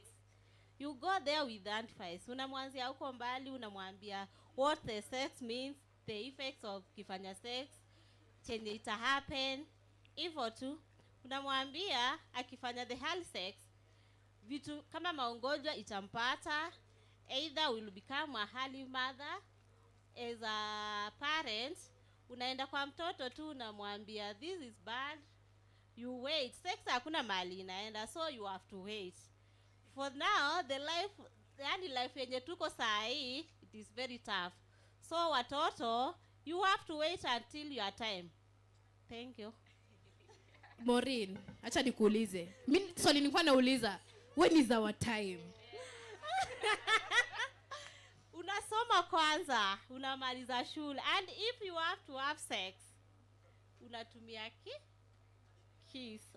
Kama utaki kutumia kiss, utabai kiss kit. Mnasikia hata parent akorada, si ndio? But nyinyi siku hizi mko na vocabulary nyingine kali. Doba ni nini? Ni nini? What do you mean? Doba ni ngoma? Sisi tuko tunasema ngoma. My goodness. So, acha niende the next question. Na hii question nataka hawa wajibu. Sawa? And then ninyi mta respond. Si ndio? But at the back of my mind nataka look, ufikirie. hii mambo yenye umesikia vijana wakisema ati maybe life skills imekuwa double math, si ndio? Ama double chem, ama kuna wenye hawapati education, the same education, which includes kwanza hii mambo na sexual health. And also the fact that mainstreaming haifanyiki venye inafaa kuwa.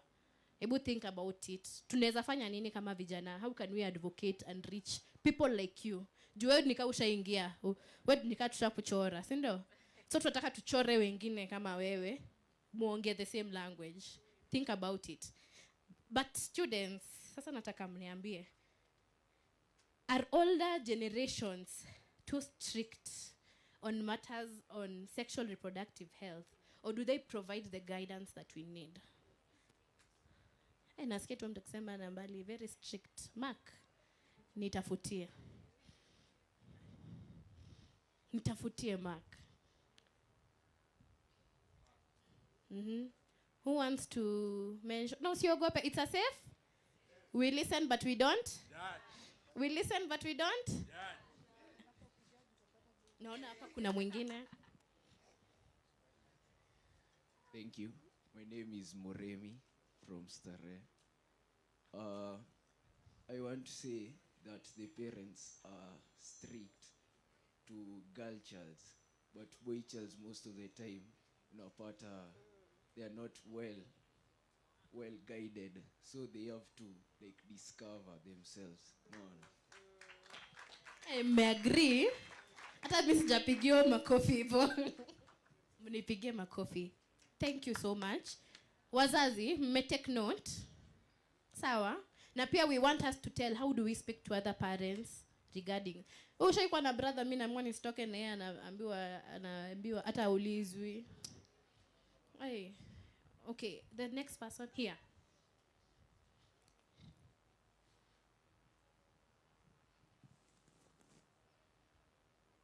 Mamboni. Naitwa Mary vile nilisema at the beginning of the session. I feel the older generations are a bit strict. I don't know if it is fear ama wanatuogopa or something like that, but kutu empower ni vizuri, as that boy said. Ita feel to discover, yani mko kwa class na unasikia mabesi yako ushajaribu hii, umesikia hii, so you feel like curious. Utaenda kudiscover even to places azifai. Thank you so much. Nataka kuja tuanze na specialist wa gender, si ndio? Because tumeona kuna difference in how parents treat their children depending on the gender when it comes to SRHR. Okay. First, kuna kitu kwa gender inaitwa socialization. As you grow up, sisi madem kuna vitu tunafanyanga na wazazi wetu na mamadhe zetu, alafu kuna vitu maboy wanaruhusiwanga wafanya na mababa zao, si ndio? So hiyo ndio ina translate to girls, because as a girl ukigrow up unafunzwa na community na mzazi unafaa kuwa indoors. Ndio maana hata wazazi saa zingine wanaekea madem curfew na maboy hawana curfew, because maboy wanafunzwa that you should take care of yourself, you should be a man. Hata kitu kikufanyikia huko, you should be able to protect yourself. But madem wanaonekananga kama mayai, unafaa kuwa kwa nyumba by 6 p.m. or even earlier. Hiyo ni socialization, and something that I think continued awareness creation amongst our parents, among the community as a whole, itasaidia ku reduce hizo negative effects za socialization. And then 2, hiyo issue ya SRHR financing. She amesema, you see young people tunaendanga tu, okay, public participation as a whole in this country saa zingine ni just to tick the boxes, si ni ukweli? So as a young person ukienda kwa public participation, hakikisha una champion for establishment. SRHR financing basically means una champion for maybe a health center that will provide you with those SRHR services. Ikue imetengenezwa kwa area yako, pesa ya training ikue hapo, au manas na madokta wanafaa kuwa train na inahitaji pesa, si ndio? So tukiwa kwa hizo public participation, hakikisha unasimama na unaongea. You know, I'll tell young people, in such a forum, usiende nyumba PDF isiishe uende home na hujachukua mic uongee. because you should be able to say at least something. And then as young people in the space, you should be unaweza capacity build people who are in policy spaces with SRHR information. Ndio wakiwa kwa hizo policy spaces, wakienda formulate policies, at least akona background information of how access to SRHR is important. So that if we convert your information to budgets, we are able to get those services as young people. Thank you so much. Nani ashaienda public participation? Watu wa Stach nimewaona huko Bunge House. Mko hatari. Nani ashaienda public participation? Nice. Mstudia mjaienda? Kuna mtu ako na swali, nitakuja kwako. Can I say something? It's me. It's you. Wait. I am the chair. I am the chair of this meeting. Nimeona Luke akiandika kwa kitabu. Nataka tuambie ameandika nini. Look.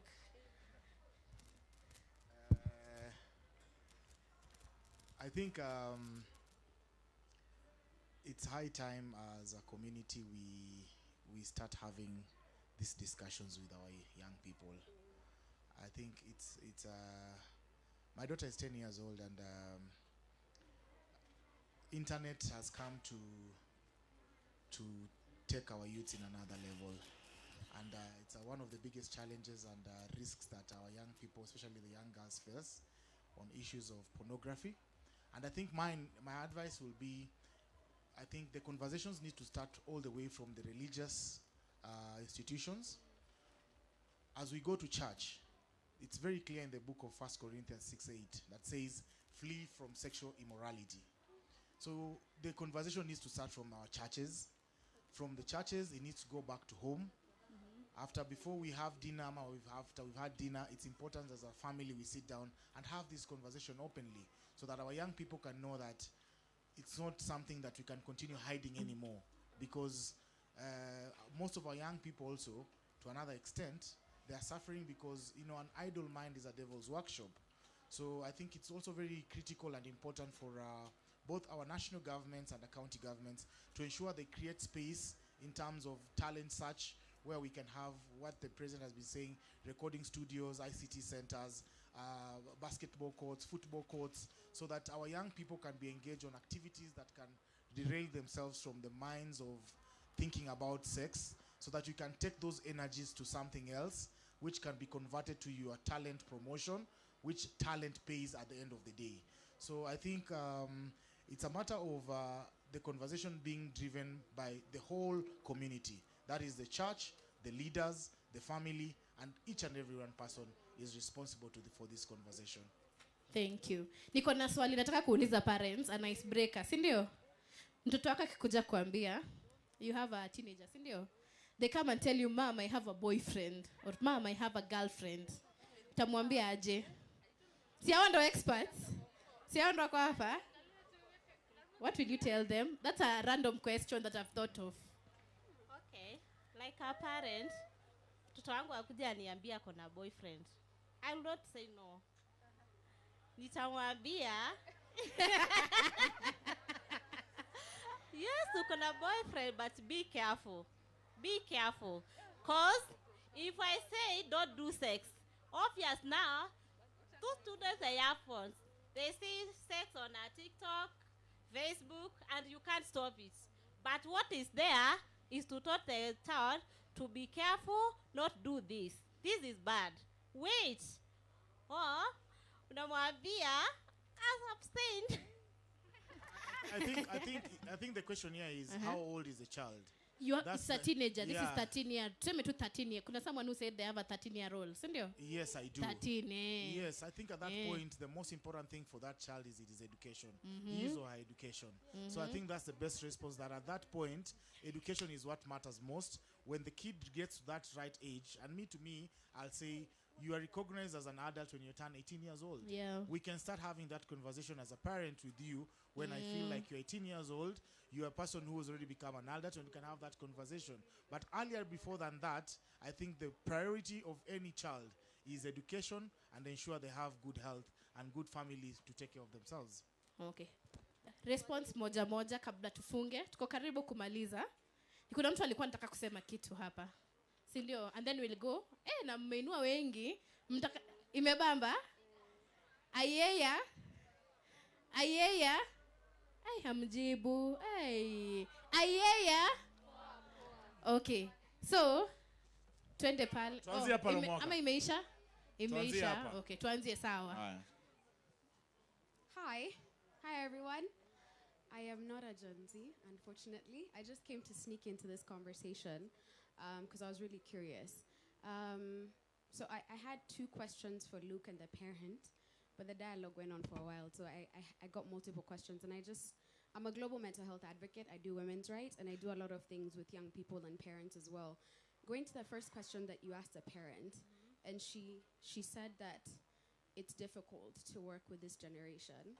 So I want to validate her point, but there's someone who made a really curious point about how parents are strict. So I'm 33 years old.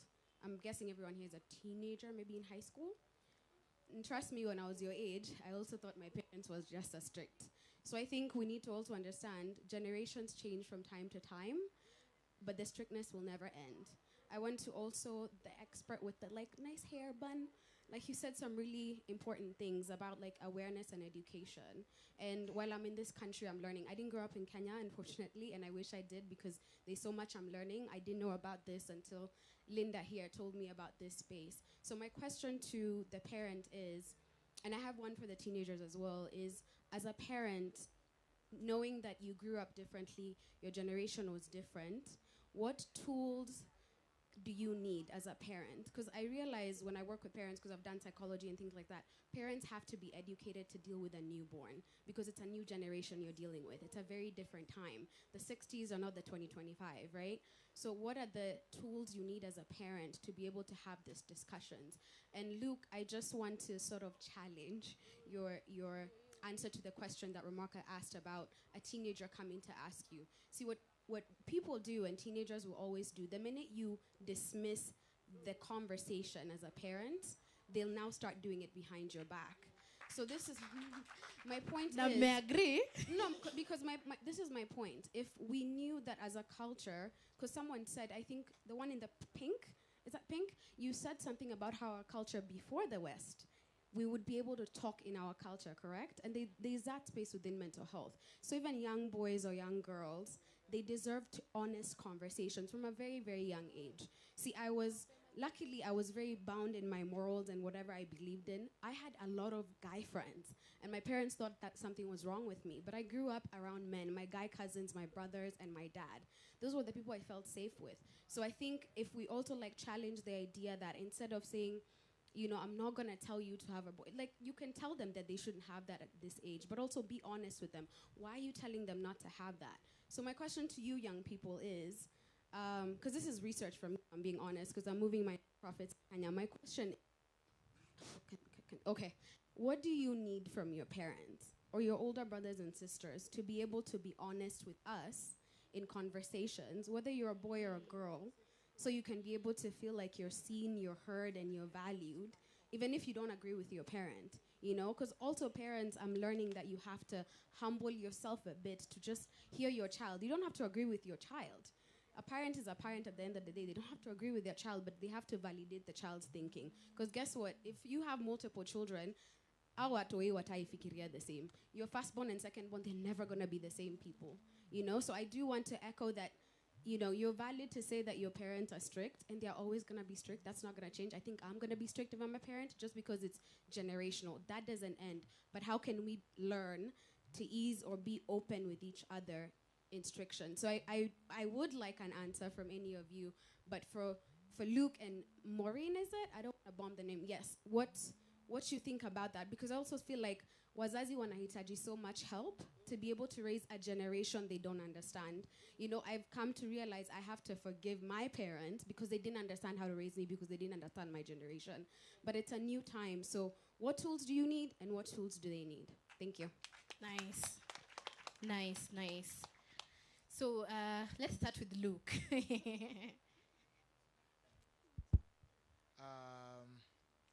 I think I want to agree with her. I think the tools we need as parents is that open conversation with our children. And that's why I raised the point of, you know, our religious institutions play a very critical role in raising the moral of our children.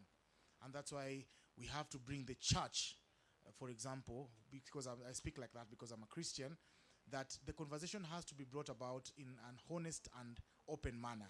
I agree to you in that extent.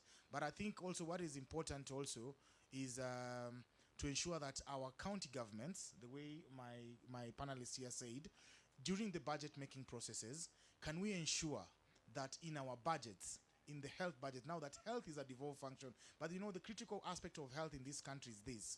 Health is a devolved function, but we only receive 15% of the exchequer release. 85% of these monies remain in the national government. And yet we see so little done by the national government in terms of sexual reproductive health and rights programs. So I think as county governments, where I lie and where I work with my governor of Bungoma, it's important during the budget making processes, our young people, starting from primary, secondary, going to university, are involved during the budget making processes so that we can have policies and regulations to ensure that these conversations are started from back down in schools to churches to homes, so that this honest conversation can be there. Because truth be told, if we don't have this conversation with our young people about this issue of sex, then we are going to perish as a society. And I think it's the responsibility of the government, it's the responsibility of the church, it's the responsibility of the parents to ensure that our young people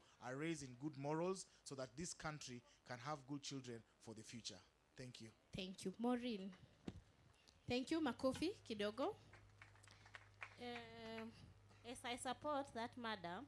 As she said, these teenagers, they need a lot of counseling. They go to church, they do counseling at church, because there's a parents, you alone, you can't make these teenagers. And you teenagers, when you do something, when you decided to do something like sex, you take time first. You ask, what am I doing is good or it's bad? So, we need help from government and the leaders to make these things successful. Okay. She. Okay, let me also wear the parent hat because I'm a parent to a 3-year-old. And I'm coming from a point of an informed parent. I think one of the things she asked is, what tools do parents need? Parents also need information. Because you see, if you don't have information, it becomes very difficult. And as the question was asked, if your teenage comes and asks you, they have a boyfriend, what will you do? That happened to my mom. I told my mom I had a boyfriend, and you could see the horror in her face. You see what they are saying? What they are saying that when maybe someone who is below 18 years, ama jamaliza shule, they come ask about a boyfriend, unawambia wacha mpaka the right time. Trust you me, the right time itafika and you won't have the information. So if you are not packed with information, itakuhapenia. So what happened is, I have guy friends from right in high school. My mom used to tell me, endelea kuongea na wanaume, utapata ukimwi, nitakuwa na kuanua na kuanika. I was not sexually active. And then akaniambia, we maliza form 4, ukitaka kupata boyfriend wote unataka, utapata. After form 4, I came and told her, "Sa mom niko na boyfriend." You could have seen the horror in her face. Because she didn't know what to tell me, she was not equipped with the information. So parents telling their children, wait until the right time. That right time ikifika, will you have the information? Will you put away shame? Me, I always say, shame is a social construct. And a lot of parents don't talk about sex because they feel it's shameful to talk about it. But I feel it's very important and paramount for parents to talk about them. Because to date, I'm below 30. But I have friends who are above 30. And they are not educated in the simplest form of taking care of themselves. Unasikianga tu mtu hadate, but kidogo kidogo akona pregnancy scare. In this age and era, someone is almost 30. For me, I took it upon myself, even my peers. I don't have shame. I openly talk about contraceptives, SRHR, everything, you name it, because it's very important and paramount. Because if someone who is 30 is not educated about SRHR, they are in the age, childbearing age. Wakipata watoto, we'll continue having a generation of people who don't know even what to tell their children. Yes, as much as it's important the church to come in, the state to come in, but wewe ndo uko nao watoto sana. The things they are watching in the TV, the parents, yani you are the safe space to your children. And I feel like if sex, the first conversation about sex comes from parents in a nice way, I know it might be very difficult, but let's open up. And also, us in these spaces, we have siblings, we have cousins. If their parents can't talk to them about it, we can do it. Because if we just leave the state, already the state is failing. When we go about church talks about abstinence. Is it true? Our nongelianga to know you shouldn't have sex. And then, are we seeing the problem that's being created? A generation where for maybe to 18 they're told to abstain, and then after 18 wanaachiliwa tu, church inaambia continue abstaining, they get to a point of marriage. Do you know a lot of women suffer in marriage because they can't even have good sex? They dread having sex. Why do we want to continue breaking families? Why can't women enjoy sex? How many women here can comfortably carry a condom? Because you see, women don't even buy condoms because it's seen like a man thing. There is the stigma. Trust me, from 18 years, I used to carry a condom. And comfortably talk to men. You want to have sex with me? This is, see like kusema tikuja now. No, me myself protecting myself. And it's because I was privileged from a very young age. But from a very young age, I had such conversation. When I got to campus, I joined CSA. Like, it was so easy for me to understand and own my sexuality and enjoy my sexuality as a woman. Because if you talk to a lot of people, women, for them they don't enjoy sex. For them sex is procreation. That's why we're seeing a lot of families break. And this all starting from a point of where ogoje, it's not the right time. When the right time comes, where jipange, pia zama mnaachilia watoto. So shame is a social construct. Remove shame from the sexual conversation. Have open conversation. And studies have shown people who have conversation and understand sex from an early age, they're at a point where even by the time they're starting to have sex, it's safe sex. And they even wait because they know the right time will come. But they have the information, they're equipped with information. So from now on, if you are in a position and you know this information, toa shame from it. Sawa. Mmesikia? Aya, the last thing. I hope mmesema nataka one young person ajibu. The students, the way Karanja, the lady who was there, asked. I would really want to hear what the young people have to say. Najua kuna young people wenye ni students na young people wenye si students. Si ndio? Okay. One student who wanted to share or answer. What do you need? What tools, what do you want to know? What would help you have these conversations and help you learn as you grow? Naona pale. Mark. Ai, Mark amenifanyia aje? Mark, kwani unakula? Lunch bado. Lunch time bado, Mark. Pole bas. Sawa, nimekusamehea. Jambo. So my name is George. Actually, you know, as parents, as kids, tuna draw the line kwa social media kwa sababu most of the time wanaonanga social media as a bad thing kwa the kids, kwa nini, unaona?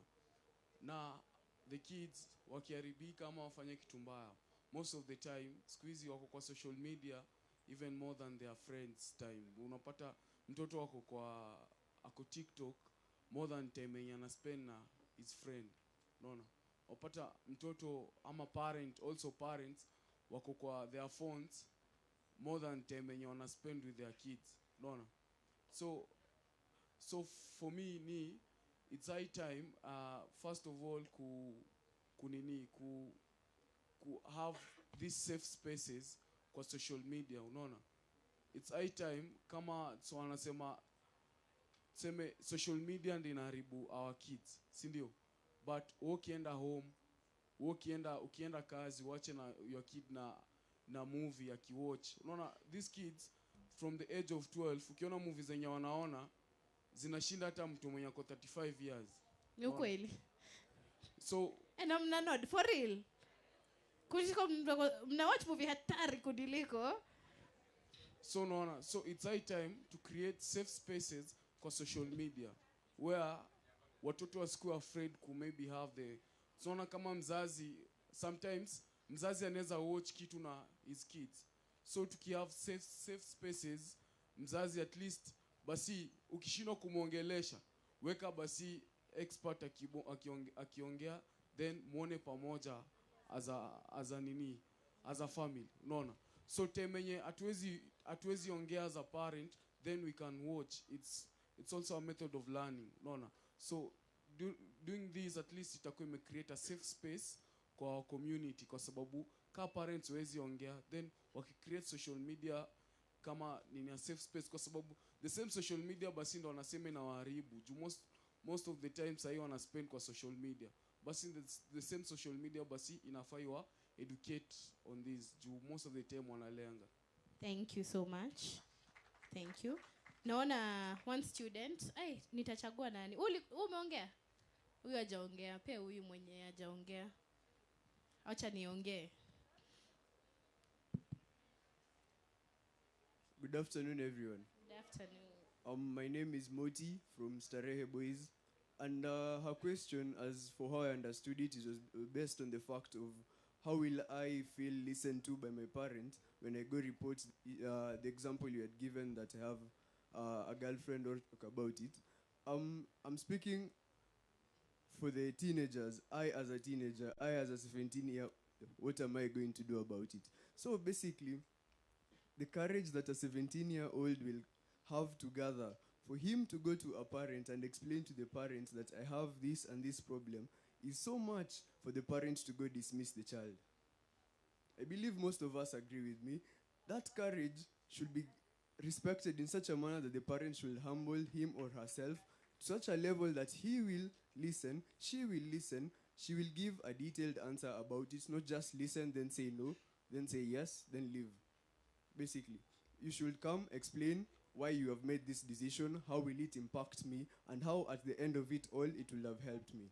So listen, give a detailed explanation, respect the confidence that the person has come with, and humble yourself enough. Those are the 4 aspects of it all. Thank you.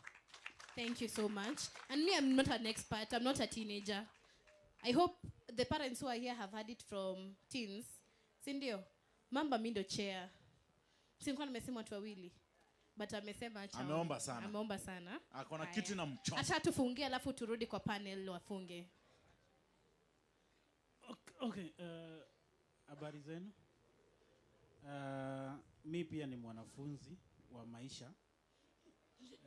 And I wanted to ask, my name is Frederick Odhiambo. I work with the Economic and Social Rights Center, commonly known as Haki Jamii.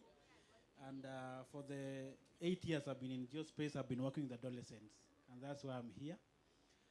My question is to Luke, because I've implemented some projects in Western Kenya, and there's a problem with the county government where politicians are coming with mambo ya tunajenga hospitali. You know, it's high time we understand that hospital is not 4 buildings. Anaweka mawe huku, anasema nimejenga hospitali, then anashangilia. But then haina human resources. As the advisor to the governor, how is he ensuring that they have budget allocation for health, specifically mainstreaming the way that lady said to SRHR? Because we don't value, basically from my experience, we don't value SRHR. And let me tell you, this is the core of everything in this country. Because if you look at the teenage pregnancy cases we are having poverty cycle amongst our families. Unapata mama anangangana, anatafuta pesa, anauza mpaka shamba, anapeleka mtu shule, anapata mimba akiwa form 3 anarudi. So we are recycling poverty. I've worked in, I don't know if there's anyone here who comes from Meru, but Meru has a very strong culture. It's more of Meru, Tharaka, they have a very strong culture where the mother is not supposed to sit with the son, and the son is not supposed to sit with the mother. Now, problem comes in because there's an emerging issue where we have single parents, where unapata kijana sasa analewa na mama yake peke yake. And that's my question to the lady who is working the gender issue. How are you ensuring that this issue of, there's an emerging issue of single parenthood, and with the time, we are predicting that we might have more cases of single parenthood, but then also there's culture aspect of it, where unapata kijana analelewa na mama. So you find this kijana, the kind of environment na grow is different as kijana mwenye grow kwa environment ya wenye wako na wazazi. How are you ensuring that there's no disparity in terms of environment? And then kwa wanafunzi, nilikuwa nataka kuuliza swali, because what I've realized that we are having a lot of myths and theory about sex amongst wanafunzi. And wanafunzi, there was a research which was done that you believe your friends first, your colleagues when you mko shule. You ask them before you go anywhere. You first ask rafiki yako mwenye ako shule, and then rafiki yako atakujibu na venye ana understand.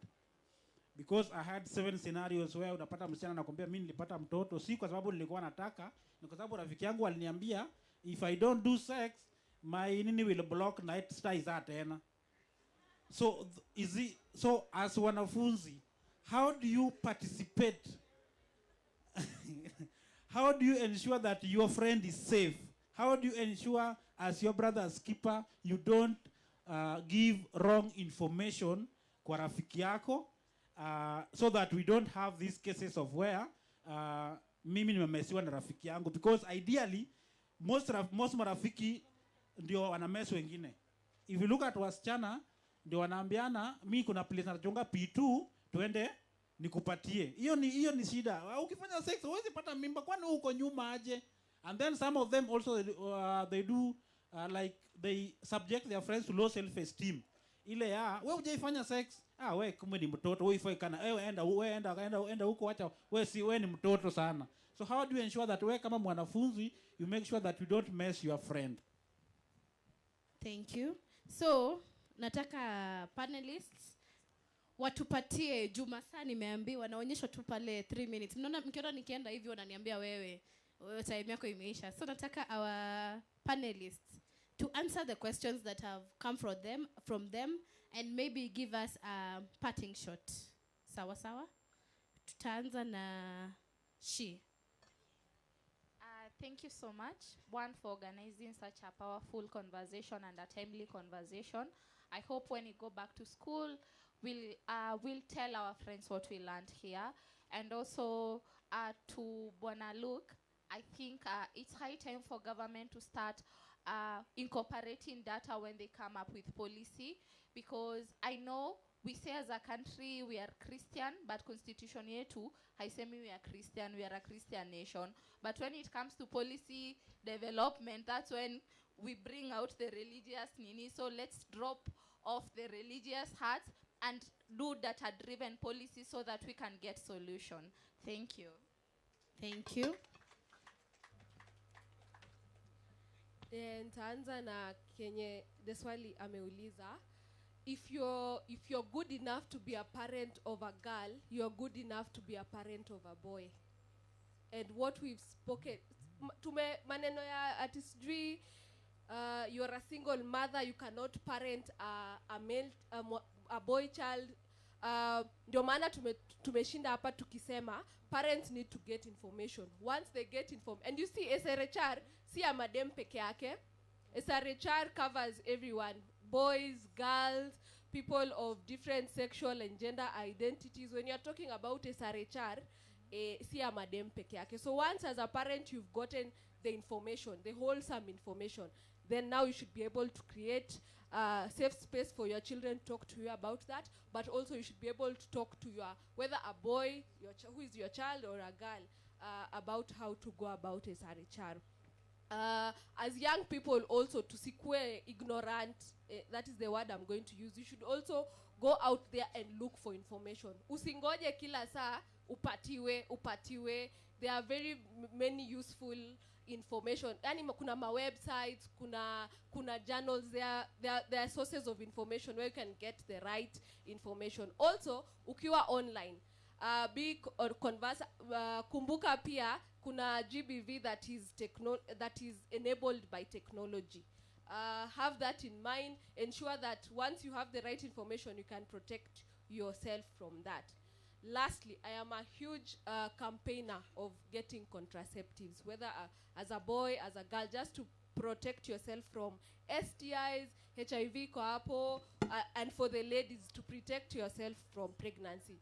Go to the nearest healthcare facility hapo mahali uko. Have a conversation with a doctor, a nurse, a healthcare worker, akuambie options zenye uko nazo, and then aku-explainie of course we have various kuna importance ya contraceptives, preventing unwanted pregnancies, kutopata STIs. Yes, I'll stick to that. So you can go to your nearest healthcare facility, upate your information, get a contraceptive that works for you, kujijua, and then frequently do HIV testing, STI testing. As young people, let's reduce the number of sexual partners that we are having. Aya, thank you so much for coming. I hope utatoka hapa kama umelan kitu, usirudi home kama. I normally tell young people, even myself, leo nimelan usipotumia kiss, utanunua pampers. As long ukuwe na kitu moja enye ukirudi sini pampers. Sini pampers. If you Oh yeah, iyo. Yes. So yes, to talk public participation, talk about SRHR financing. There's something I'm forgetting. Yes. Msisahau kuchukua mnunue condom. Sawa? Sindio? Yeah, because the cost of treating HIV, the cost of treating STIs ni expensive kushinda your condom. Sawa? Yeah. Before we go to the other part, nilikuwa nimesahau. For 17-year-old and 18-year-old, tuchukue kura 2027 tupigie viongozi bora. Makofi. Hiyo nimeagree. Hiyo nayo nimeagree. Maureen, ambia watu kitu kabla urudi nyumbani. Mi kwa watoto nawaambia vijana, wasichana wote ni watoto. Mkitaka handfiles mnaenda kwa wazazi, mnawaambia, wanawapea handfiles. It's the same to the church. You go to the leaders, they advise you. Now wenye wanawaambia ati we hujafanya sex, we ni mjinga, we ni mdok, don't entertain them. Waambie time bado. And through the youth, you take time, you advise the teenagers about the sex. Where it is necessary, you do it. Where it is necessary, you stop it. Thank you. First and foremost, I want to say I'm humbled to be here. And special appreciation goes to Nairobites and all the organizers of this event. It's been a very good engagement with the young teenagers. I'm humbled as a parent. As I told you, my son is 13 years old, and I think I have an uphill task ahead of me here. And I've learned something. And the boy who's told that parents have to humble themselves when listening to their child over this issue is something I'll carry along with. But you've changed the parents. Yeah, but to the question of Odhiambo, I think I'm challenged. As I told you, I'm a political advisor. I've always put my mind much on the political aspects, but today I'm really challenged. I think I have to live here as an advocate of SRHR. I'm going to give a commitment to the young teenagers I met here that my governor is going to be here in the next 1 hour. We have a session in the afternoon. But I think I want to be an advocate for SRHR going forward. As I go back to my county in Bungoma, I will talk to the Director of Education, the Chief Officer. I'm going even to review on our budget. We are doing a supplementary budget right now. I'm going to check and see if we really have put this money on the budget as a Bungoma County. If not, I'll advocate. Where I'll need help, I think I'll have to come back to you guys to see how best we can work together. But otherwise, thank you so much. I'll end by saying life is 10% what happens to you and 90% of how you react to it. So the time is right here, right now. Thank you. Honorable Luke Opora. Mtamfuatilia, si ndio? Najua sisi ni hatari sana. Tutafuatilia, tunangojea hiyo budget. Si ndio? Nasikia wanasema ulete governor. Haya.